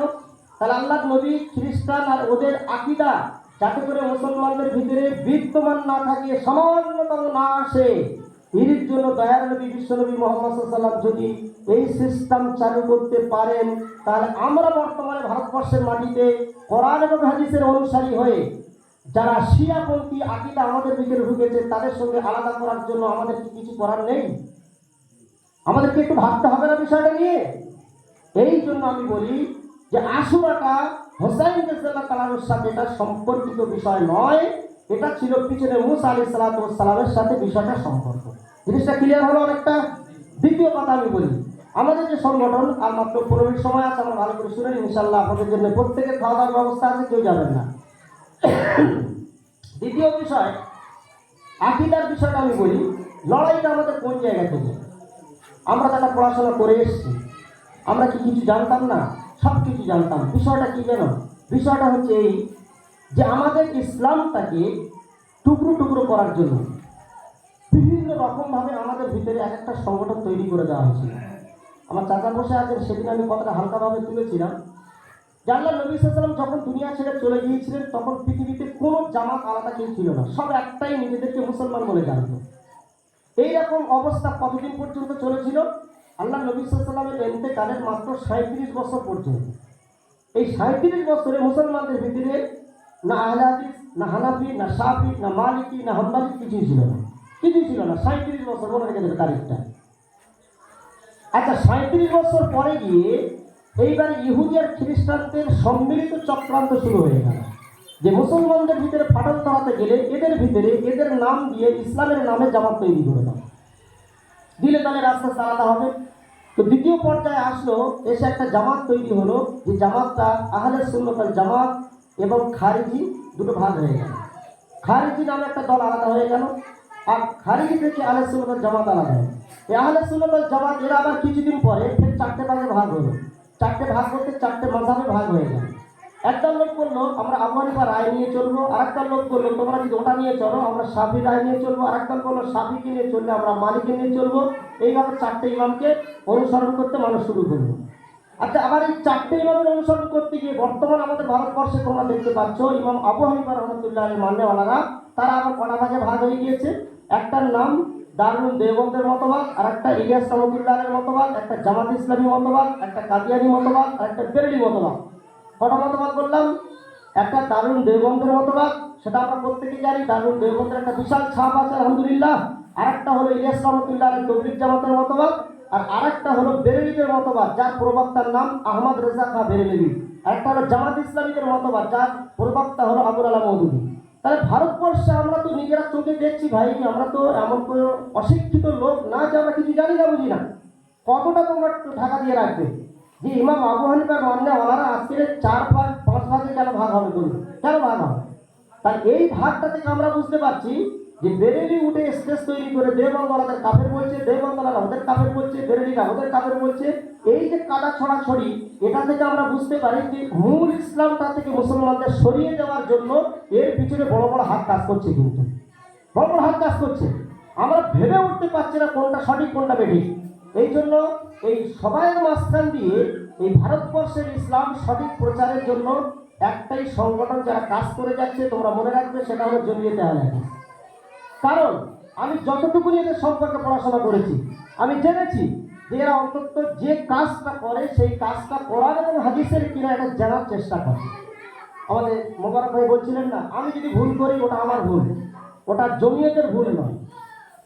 আমাদের ভাই যদি ভুল করেন তাহলে ওটা ওনার ব্যক্তিগত ভুল, ওটা জমিয়তের ভুল নয়। কেউ টেনা লাইনে চললে সেটা তার ভুল। এখন আমার বউ তালাক হয়ে গিয়েছে, আমি বউ তালাকের ফতোয়া জমিয়তে আহলে হাদিসের প্যাডে না নিয়ে আমি যদি অন্য কোনো মুফতি সাহেবের কাছে ফতোয়া নিয়ে বউটাকে হিলা করিয়ে নিয়ে আসি এক রাতের জন্য, তাহলে এটা নিয়ে আমি যদি আহলে হাদিসের উপর চাপিয়ে দিই, কেউ যদি লোক বলে ওই দেখো আহলে হাদিসের ছেলেরা দেখেছো বউ তালাকের ফতোয়া নিয়ে ও হিলা করে নিয়ে, তাহলে সেটা তার ভুল। আমরা বারবার বলছি তার ভুল, এটা জমিয়তের ভুল নয়।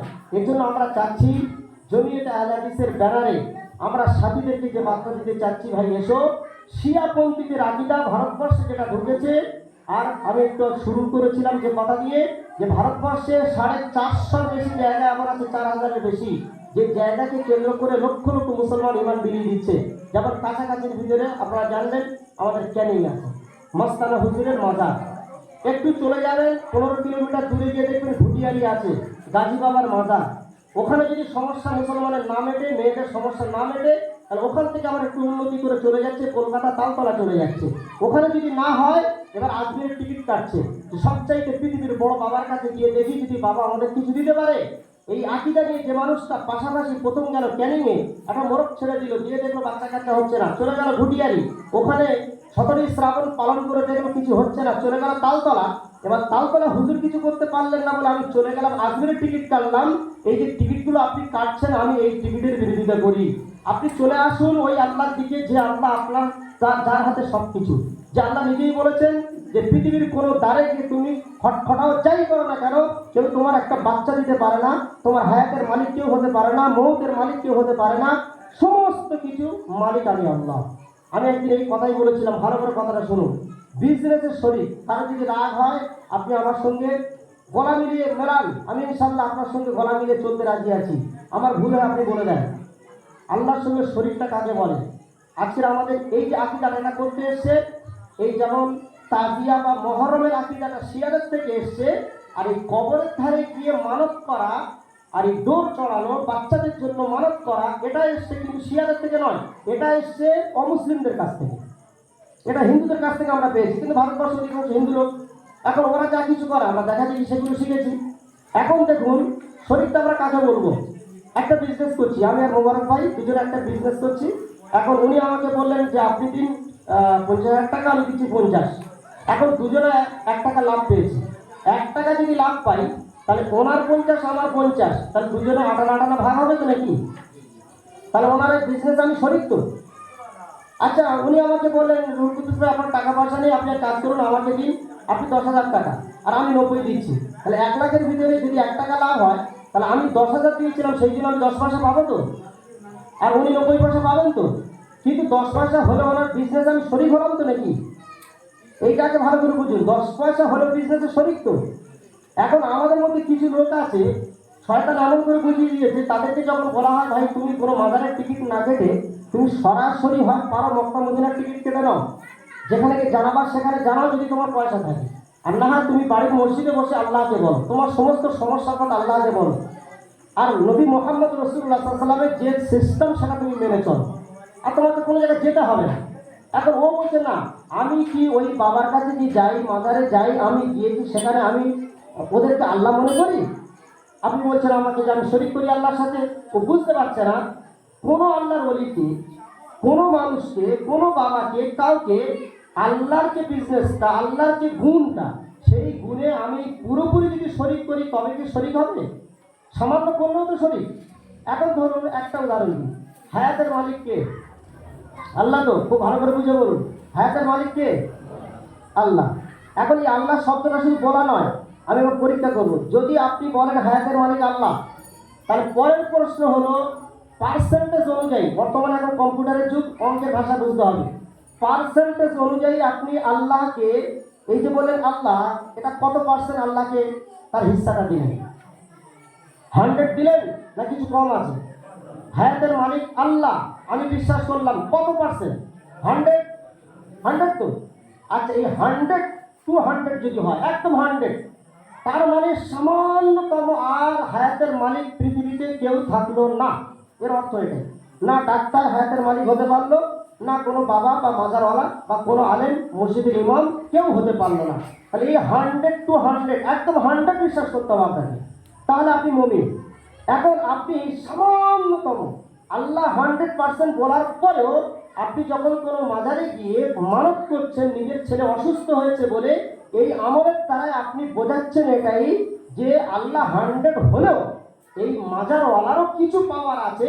ইনি যদি আল্লাহর কাছে কিছু সুপারিশ করে দেন, অথবা এনার কাছে যদি বিপদের কথাটা আমি বলতে পারি, তাহলে 100 হলেও এনার কিছু পাওয়ার আছে। এই যে কিছু, এই যে সামান্য, এই যে সামান্য আপনি কোনো মানুষের উপর ভরসা করলেন না, এই সামান্য হলে আপনি শরীক হয়ে গেলেন। আর এত বড় পাপ, এই পাপটা এত বড় পাপ, ও আল্লাহর ওলিও বুঝতে পারছেন না যে আমার আমার কবরের উপরে মোরগ ঘুরতেছে, ও জানে না এত বড় পাপ। আমি আপনাদেরকে বলি, কোরআনে কত জায়গাতে আছে, আল্লাহ বলছেন মানুষ যদি 5 ওয়াক্ত নামাজ না পড়ে, তাহলে আমি একদিন তার বিচারের সময় হয়তো বলে দিতে পারি যে নামাজটা তো আমার, নামাজটা তো আমার, আমি মাফ করে দিলাম, যা। কিন্তু ও একটা পাপের কারণে জাহান্নামে চলে যাবে। আল্লাহ বলছেন যদি আমার বিজনেসে কেউ শরীক করে, আল্লাহ হায়াতের মালিক 100 বিশ্বাস করতে হবে, মৌতের মালিক 100 বিশ্বাস করতে হবে, আল্লাহ রুজি দেনেওয়ালা 100 বিশ্বাস করতে হবে, আল্লাহ আমার খিলানেওয়ালা 100 বিশ্বাস করতে হবে। এই 100 থেকে যদি সামান্য আপনার একটু নড়ন চড়ন হয়েছে, আপনি বিশ্বাস করুন আপনি মুশরিক হয়ে যাবেন। এবার মুশরিকটা কিভাবে? সামান্য হলো আপনি শিরক করলেন, এই সামান্যের জন্য আল্লাহ বলছেন ওমাই ইউশরিক বিল্লাহি ফাকাদ হারামাল্লাহু আলাইহিল জান্নাতা ওয়া মাওয়াহুন নার। ঘোষণা শুনুন, প্রথম ঘোষণা, যারা আল্লাহর বিজনেসে, আমাদের লড়াই, আমি এখনো বলছি যে লড়াই আমাদের জোরে আমিন বলা নিয়ে নয়। জোরে আমিন কেউ বলতে পারে, কেউ না বলতে পারে। যদি জোরে বলে তার নিকটে সেটা উত্তম হাদিস, সে আমল করছে, আলহামদুলিল্লাহ, সে সওয়াব পাবে। কেউ যদি জোরে আমিন নাও বলে, নামাজ হয়ে যাবে।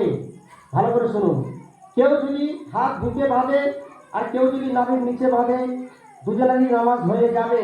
আর কেউ যদি মোটে নাও বাঁধে, তাও হয়ে যাবে ইমাম মালিক রহমতুল্লাহের কথা অনুযায়ী। আমরা সব ইমামকে শ্রদ্ধা করি। আমি এই জন্য বলছি, আমাদের লড়াই জোরে আমিন আস্তে আমিন নিয়ে নয়। এটা বর্তমানে কিছু আমাদের গ্রামের লোকেরা, শিক্ষিত লোক, শিক্ষিত আলেমরা এই দ্বন্দ্বটা তোমাদের সাথে আমাদের বাঁধিয়ে দিয়েছে। ভাই পরিষ্কার আমি বলছি, এইভাবে বাঁধিয়েছে। ওরা জানে যে আহলে হাদিস মানে এদের আন্দোলন বড় সাংঘাতিক আন্দোলন। এই আহলে হাদিস যদি ভারতবর্ষের মাটিতে আবার দ্বিতীয়বার গর্জে ওঠে না, এই যতগুলো মাজার আছে এই সমস্ত মাজার ব্যবসায়ীদের ব্যবসা বন্ধ হয়ে যাবে, এটা জেনে রেখে দাও। আর ভারতবর্ষে 4,500 বেশি মাজার আছে। আমি একটা তথ্য ধরে আপনাদেরকে দিয়ে দিতে পারি, যদি কেউ নিতে চান ব্যক্তিগত আমার কাছ থেকে নিয়ে নেবেন।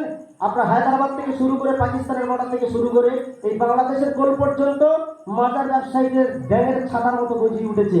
আর এরা নিরীহ আমার মা বোনদের ইমামগুলো লুট করছে, এরা মাজারে বসে বসে এরা টাকা টানছে, এরা টাকা ধাগা হাতে বেঁধে দিচ্ছে, এরা বিভিন্ন মানত করাচ্ছে। এই সমস্ত ব্যবসায়ীদের ব্যবসা বন্ধ হবে প্রথম এই আহলে হাদিসদের আন্দোলন যদি আবার চালু হয়ে যায়, যেটা ইংরেজদের পিরিয়ডের পূর্বে ভারতবর্ষের মাটিতে ছিল। এই জন্য আমাদের কিছু গ্রাম্য আলেমরা এখন, এই মুফতি সাহেব বলি, আলেম বলি, মসজিদের ইমামরা, এরা যেহেতু এই সমস্ত তাবিজ কবজ আর মাজারদের সঙ্গে জড়িত, এদের ভালো একটা ইনকাম। এরা এখন আমাদের আর তোমাদের মধ্যে একটা দ্বন্দ্ব বাঁধিয়ে দিয়েছে। কি বলে? এটা বলছে না যে ওরা শিরিক থেকে দূরে থাকে আর শিরিক করতে নিষেধ করে, এটা বলবে না। ওরা বলবে ওরা ওই বুকে হাত বাঁধালে তোমাদের ঝামেলা করাচ্ছে, ওরা তোমাদের জোরে আমিন বলালে ঝামেলা করাচ্ছে। দেখো ভাই, আমরা এতদিন জোরে আমিন কেউ বলিনি, আর এই কটাই আহলে হাদিসের ছড়া উঠে না, এরা জোরে আমিন বলাচ্ছে সবাইকে, না বললে বলে নামাজ হবে না। আরে ভাই এটা দ্বন্দ্ব বাঁধানোর কথা, ফাটকা করে কথাটা বলে বেরিয়ে যেতে চাচ্ছে দ্বন্দ্ব। আর আমি শুধু মাঝে মাঝে ভাবি ভাই আমরা বললাম কবে যে জোরে আমি না বললে নামাজ হবে না? ভিতরে রহস্য জানতে পারলাম এই কথা না বললে দ্বন্দ্বটা বাঁধবে না। কিন্তু আমাদের কাছে এসে শুনুক, জানুক, বুঝুক, আমাদের বইপত্র পড়াশোনা করুক যে আমাদের আন্দোলনের ধার কি ছিল। আমি তোমাদের লাস্ট একটা কথা বলি, সময় আর মাত্র 7 মিনিট আছে, খুব গুরুত্বপূর্ণ সময় বলে দিচ্ছি, দামি কথা, যেটা অনেকের অজানা। মেডিয়াপুরে অনেকে কাজ করতে যাও, যাও তো। তো মেডিয়াপুরে কাজ করতে গিয়ে একটা ভৌগোলিক প্রেক্ষাপট আমি তুলে ধরি। মেডিয়াপুরের বিচারি ঘাটা বলে একটা ঘাট আছে, ওই বিচারি ঘাটা থেকে শুরু করে টোটাল গার্ডেন রিচ যে এরিয়াটা, যেখানে আমাদের পানি জাহাজের কাজগুলো হয়, এই গার্ডেন রিচ এরিয়াতে টোটাল মসজিদ সংখ্যা আছে 23টা। এই 23টার ভিতরে গার্ডেন রিচের মধ্যে আহলে হাদিসের মসজিদ আছে 18টা। এটা আমি বলেছি, আর কে মিলিয়ে নেবে। গাজীপাড়া, মন্ডলপাড়া থেকে শুরু করে, বদরতলা থেকে শুরু করে তোমরা মিলিয়ে নেবে। একটা এবারে বেড়েছে, বাগানতলা মসজিদটা বেড়েছে। আর এমন কোনো মসজিদ নেই যে মসজিদ আলহামদুলিল্লাহ আমি সেখানে খুতবা বা বক্তব্য দিইনি। এই সামনে জুমাতেও রয়েছে, সন্তোষপুর স্টেশনের পাশে একটা ভিতরে। এখন এই সমস্ত মসজিদগুলোর ইতিহাস আমি খুঁজলাম যে আমাদের পশ্চিম বাংলায় এখানে এতগুলো আহলে হাদিসের মসজিদ কেন।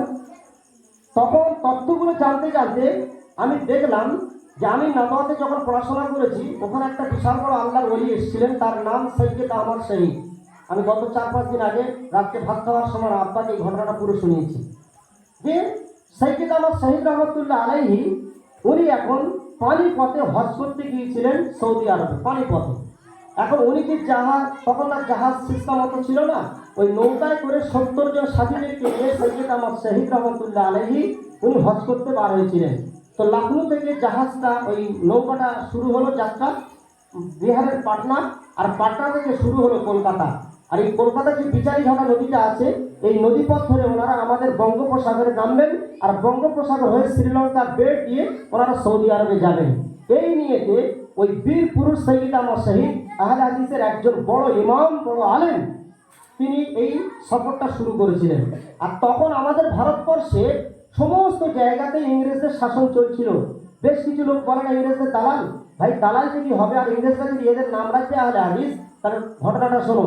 আমি যে ঘটনাটা শোনাচ্ছি সৈয়দ আহমদ শহীদের ইংরেজদের ভারতবর্ষের মাটিতে আসার অন্তত প্রায় 100 বছর আগের কথা। এটা 100 বছর আগের কথা। তাহলে 100 বছর আগে সৈয়দ আহমদ শহীদ উনি সফর শুরু করলেন। আর বিচারি ঘাটাতে এসে 15 দিন উনি ওখানে ওই নৌকাটা বেঁধে আর ওই শহরের উপরে উনি ছিলেন। লোক দলে দলে, ইংরেজ পিরিয়ডের লোকগুলো তারা অধিকাংশ মদে আসক্ত হয়ে গিয়েছিল। এখন তারা দলে দলে এসে সৈয়দ আহমদ শহীদের হাতে বায়াত গ্রহণ করছে, বলছে হুজুর ভুল হয়ে গিয়েছে, অনেক কবর পূজা করেছি, অনেক মদ খেয়েছি, অনেক শিয়াদের আকীদা মেনে নিয়েছিলাম, কিন্তু আপনি আসার পরে আমরা বুঝতে পেরেছি যে কোরআন হাদিস কাকে বলে, মূল ইসলাম কাকে বলে। সুতরাং আমরা তওবাতিল্লাহ করছি এই সমস্ত নোংরামি আর বেদাতিয়া শিরক থেকে। এখন আমি আপনাদের বায়াত করছি, আমরা আজকের থেকে সব আহলে হাদিস হয়ে গেলাম। এইভাবে ওই একটা মানুষের মেহনতে ওই জায়গায়, ওনার সঙ্গে ছিলেন শাহ ইসমাইল শহীদ, এই দুজনের মেহনতে ওই মিডিয়াপুরের বিচারি ঘাটা আজও এতগুলো আহলে হাদিসের মসজিদ তৈরি হয়েছিল। আলহামদুলিল্লাহ তাদের মেহনত ছিল। আরো একটা তোমাদের তথ্য দিই, তোমরা জানো ভারতবর্ষে আমাদের পশ্চিমবাংলা যেখানে বাস করি, ইংরেজদের বিরুদ্ধে একজন বীর যোদ্ধা যিনি শহীদ হয়েছেন ইংরেজদের হাতে, তার নাম মীর নেসার আলী। নাম শুনেছো? যাকে তিতুমির বলে আমরা ইতিহাসের কথা পড়েছি, বড়টা ভালো বুঝতে পারবো। তিতুমির, এই তিতুমির কে ছিলেন? আমি তিতুমির সাহেবের পাড়ার মসজিদে বক্তব্য দিয়ে এসেছি এই 1 মাস আগে, নারকেল ডাঙ্গা, যেটা আমাদের উত্তর 24 পরগনা একদম বর্ডারের করে। এখন আমাকে নিয়ে ওরা ঘোরালো, যেটা তিতুমির সাহেবের সমস্ত কিছু ওরা নাতিপুতির আজও বেঁচে আছে। তো মীর নেসার আলী বা যাকে আমরা তিতুমির বলে জানি, ইনি ছিলেন 30 পারার কোরআনে হাফেজ, 30 পারা। আর ইনি ইংরেজদের বিরুদ্ধে যুদ্ধ, বাঁশের কেল্লা তৈরি করে ইংরেজদের বিরুদ্ধে যুদ্ধ করলেন, তাদেরও মারলেন, অবশেষে নিজে শহীদ হয়ে গেলেন। এ লোকটা কে ছিল? আহলে হাদিসের লোক ছিল। আজকে ইতিহাস খুলে তোমরা পড়ো যে এরা কি করেছে আর কি করেনি। কিন্তু যুগে যুগে এই সমস্ত বীর পুরুষদের ইতিহাসগুলো সব মুছে দেওয়া হয়েছে আমাদের কিছু ভণ্ড আলেমদের দ্বারা। তারা আমাদের মধ্যে দ্বন্দ্ব বাঁধিয়ে রেখেছে আর বলে এরা ইংরেজদের দালাল। আরে ভাই দালাল যদি হবে তাহলে দালাল হয়ে ইংরেজদের বিরুদ্ধে বাঁশের কেল্লা তৈরি করলো কি করে? আজকে চলে যাও, মীর নেসার আলীর নাতি পুতিরা বেঁচে আছে, যে তার বাপদাদারা আহলে হাদিস ছিল কিনা, আর সেই জায়গার গ্রামের টোটাল আহলে হাদিস কিনা প্রমাণ তারা দিবে। লাস্ট ঘটনা বলে শেষ করে দিই, তোমরা নাম শুনেছো হাজী শরিয়তুল্লাহ। হাজী শরীয়তুল্লাহ বয়স মাত্র 18 বছর ছিল। 18 বছরের যুবক, হানাফি মাযহাবের লোক। এখান থেকে হজ করতে গেলেন আরবে। আরবে হজ করতে গিয়ে ওখানে হাদিস আর কোরআনের দার্স ক্লাস, এরকম যেমন কোরআনের আমরা যে তাফসীর প্রোগ্রাম করব বলছি, ওখানে গিয়ে দেখছেন হাদিসের প্রোগ্রাম চলছে, কোরআনের আলোচনা চলছে। কে আলোচনা করছে? তার নাম মোহাম্মদ বিন আব্দুল ওয়াহাব আন-নাজদি। উনি আলোচনা করছেন। এখন আমাদের ভারতবর্ষে এই যে হানাফি যুবক ছেলে 18 বছর মাত্র বয়স, এখন বিয়ে করেনি, ওখানে গিয়ে দেখে ওনার খুব ভালো লাগলো। আর উনি তখন ভাবছেন কি ব্যাপার, ভারতবর্ষে ইসলাম এত ভেজাল কেন, ওখানে মাজারে সব ভরে গেল, ওখানে আমাদের ভিতরে এত দ্বন্দ্ব, ওখানে তো এভাবে কি চলে না, তাহলে এখানে কিভাবে হাদিস কোরআনের আলোচনা, আমাদের দেশে তো নেই। উনি তখন আরো 18 বছর সময় দিলেন। আরো 18 বছর সময় দিয়ে ওখানে পড়াশোনা করলেন, করে সেই হাদিস আর কোরআনের টনটনে জ্ঞান নিয়ে আহলে হাদিস হয়ে আরব থেকে ফিরে এসে আর ভারতবর্ষের মাটিতে উনি এসে দেখলেন যে এখানে একটা আন্দোলন তৈরি করতে হবে। তো তৈরি করলেন। কি আন্দোলন নাম দিয়েছিলেন? ইতিহাস খুলবে। আমি ক্লাস 9-এও পড়েছি, ক্লাস 10-এ পড়েছি, 11-এ পড়েছি, 12-এও পড়েছি এবং বিএ ফার্স্ট ইয়ার আমি একই ইতিহাস পড়েছি শহীদুল্লাহ কলেজে। পরিষ্কার লেখা হচ্ছে যে ইনি এখান থেকে সৌদি আরবে গেলেন, যাওয়ার পরে হাদিস কোরআনের জ্ঞান টনটনে হয়ে ফিরে দেশে এসে একটা আন্দোলন তৈরি করলেন। সেই আন্দোলনটার নাম দিলেন ফারায়েজি আন্দোলন। কেন? অধিকাংশ মানুষ ফরজ নামাজ পড়ে না, অধিকাংশ মানুষ ফরজ রোজা রাখে না, ফরজ হজ হলেও করে না। তো ফারায়েজি আন্দোলন নাম দিয়ে জনগণের মাঝখানে একটা মেহনত করার জন্য সাধারণ আন্দোলন গড়ে তুললেন। এখন পরে তার ওনার মৃত্যুর বেশ কিছুদিন আগে হঠাৎ করে ভারতবর্ষে ইংরেজদের সঙ্গে মুসলমানদের ঝামেলা বেঁধে গেল। জবাব ফের চাই, যদি ইংরেজরা এদের নাম দেবে আহলে হাদিস, তাহলে এদের পূর্বে এই সংগঠনগুলো কোথায় থেকে তৈরি হয়েছিল? যখন ইংরেজরাই আসেনি, তখন ইংরেজদের সঙ্গে যখন ঝামেলা বেঁধে গেল, হাজী শরীয়তুল্লাহ সাহেব ওই ফারায়েজি আন্দোলনটাকে উনি তখন ঘোষণা দিলেন, আজ থেকে আমরা কেউ বাড়িতে বসে থাকবো না, ইংরেজদের বিরুদ্ধে আমাদের লড়াই করতে হবে। তো সেই লড়াইতে ঝাঁপিয়ে পড়লেন হাজী শরীয়তুল্লাহর সংগঠন, আর শহীদ হয়ে গেলেন হাজী শরীয়তুল্লাহ। আজকে তার জ্যান্ত জ্বলন্ত প্রমাণ আমাদের বাংলার বুকে ভেসে বেড়াচ্ছে। এই জন্য ভাই লড়াইটা বোঝার চেষ্টা করি। আমরা এখান থেকে যে বার্তাটা দেবো, সেই বার্তাটা কিন্তু আপনাদের কোনোদিন বলবো না যে আপনাকে জোরে আমি বলতেই হবে, না, এটা আমার পরামর্শ। আমি কথা বলবো না যে আপনাকে বুকে হাত বাঁধতেই হবে, এটা আমার পরামর্শ। আর পরামর্শ মানে আপনি মানতে পারেন না মানতে পারেন, আমি হাদিস আপনার সামনে তুলে ধরবো, আপনি সেটাকে নিজের গবেষণা ভালো লাগে মানবেন না, মানবেন না, কিন্তু যেটা না মানলে আপনি মুসলমানই থাকবেন না, সেইটা নিয়ে কিন্তু আপনাদের সঙ্গে আমাদের সংঘর্ষ থাকবে। চাই কিছু মাওলানারা, পাতি আলেমরা, তারা আমাদের দ্বন্দ্ব বাঁধাক আর নাই বাঁধাক, আমরা মারও যদি খাই, জেলেও যদি যাই, ইনশাআল্লাহ এই আন্দোলন আগে বাড়িয়ে নিয়ে যাবে ইনশাআল্লাহ। আল্লাহ আমাদের সকলকে জিনিসটা, সঠিক জিনিসটা বোঝার তৌফিক দান করুক। কার সাথে কোনো গন্ডগোল নয়, সবাই আমাদের ভাই ইনশাআল্লাহ। আমরা আগামী ডেটটাকে একটু স্মরণ রাখবো, দেখে প্রত্যেকে আবার এইভাবে জমায়েত হওয়ার চেষ্টা করব। আর অর্থ, স্বার্থ, সময়, শ্রম সব কিছু দিয়ে আমরা এগিয়ে আসার চেষ্টা করব। আল্লাহ আমাদের সকলকে বিষয়টা বোঝার তৌফিক দান করুন, আমিন। এবার আমি লাস্ট 1 মিনিটে আমাদের সভাপতি সাহেবকে বলবো, উনি আমাদের এই সভার সমাপ্তি ঘোষণা করবেন ইনশাআল্লাহ। ওনার মূল কথাটা বলে উনি আমাদের সমাপ্তি ঘোষণা করবেন। আজকের আমাদের আলোচনার সভাপতি সাহেব।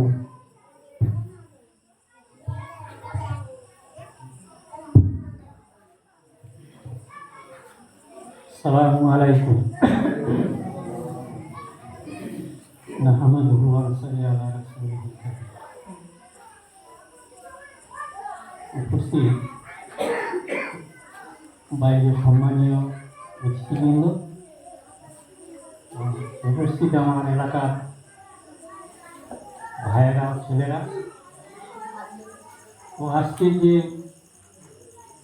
মূল অনুষ্ঠান, দুটো বিষয়ের উপর যেটা যে প্রোগ্রামটা ছিল, তো আমাদের হাফিজ সাহেব মহল সম্পর্কে উনি বিস্তারিতভাবে বলেছেন,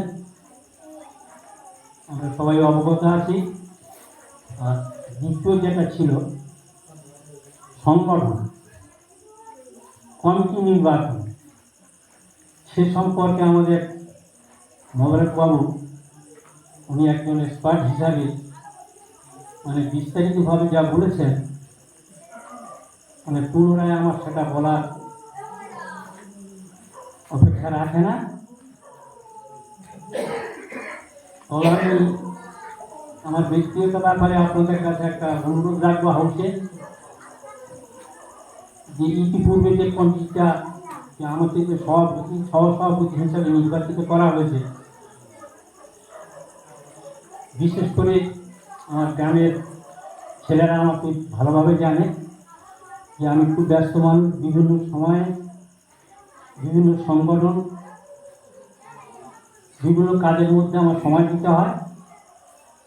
তো আমি এই হাউসের কাজে অনুরোধ করব মোবারক বাবুর উপস্থিতিতে যে যে ছেলেটা এই সংগঠন করছে কি এখনো তার গায়ের ব্যথা মরে না, বারবার এই মানুষের দ্বারা আক্রান্ত হয়ে নির্যাতিত হয়ে সে হচ্ছে মারফত মোল্লা।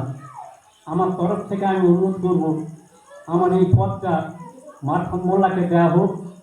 আপনারা আমার অনুরোধটুকু রাখবেন। আর নূরকুতু যেহেতু আমার ভাই বোন, উপদেষ্টা হিসাবে আমি সব সময়ের জন্য যখন থাকি, আছি এবং থাকি, এই অনুরোধটুকু আপনারা রাখবেন। আর দ্বিতীয় কথা হচ্ছে এই প্রতিষ্ঠানটা চালাতে গেলে এই রকম প্রত্যন্ত এলাকায় দারিদ্র সীমার নিচে আমাদের সব কিছু চাষের উপর নির্ভরশীল, এখানে ব্যবসা বাণিজ্য খুব কম। আপনারা যদি কিছুটা ত্যাগ স্বীকার করেন, ক্ষুদ্র ক্ষুদ্র দানের বিনিময়ে এই প্রতিষ্ঠানটা গড়ে উঠুক, এই অনুরোধ রেখে আপনাদের সবাইকে অশেষ ধন্যবাদ জানিয়ে আমি আমার সংক্ষিপ্ত বক্তব্য এখানে শেষ করছি এবং আমাদের অনুষ্ঠানটাও শেষ করা হচ্ছে। আপনারা কেউ যাবেন না, সবার জন্য খানার ব্যবস্থা আছে। আজকের অনুষ্ঠানে শেষ দোয়াটা আমরা প্রত্যেকে পড়ে উঠে যাব। কেউ যেন মনে না করি দোয়াটা করানো হলো না কেন, এটাও আমি বলে দিই, দোয়া করা নয়। আল্লাহ রাসূল সাল্লাল্লাহু আলাইহি ওয়াসাল্লাম যতবারই প্রোগ্রাম করতেন দোয়া করতেন না।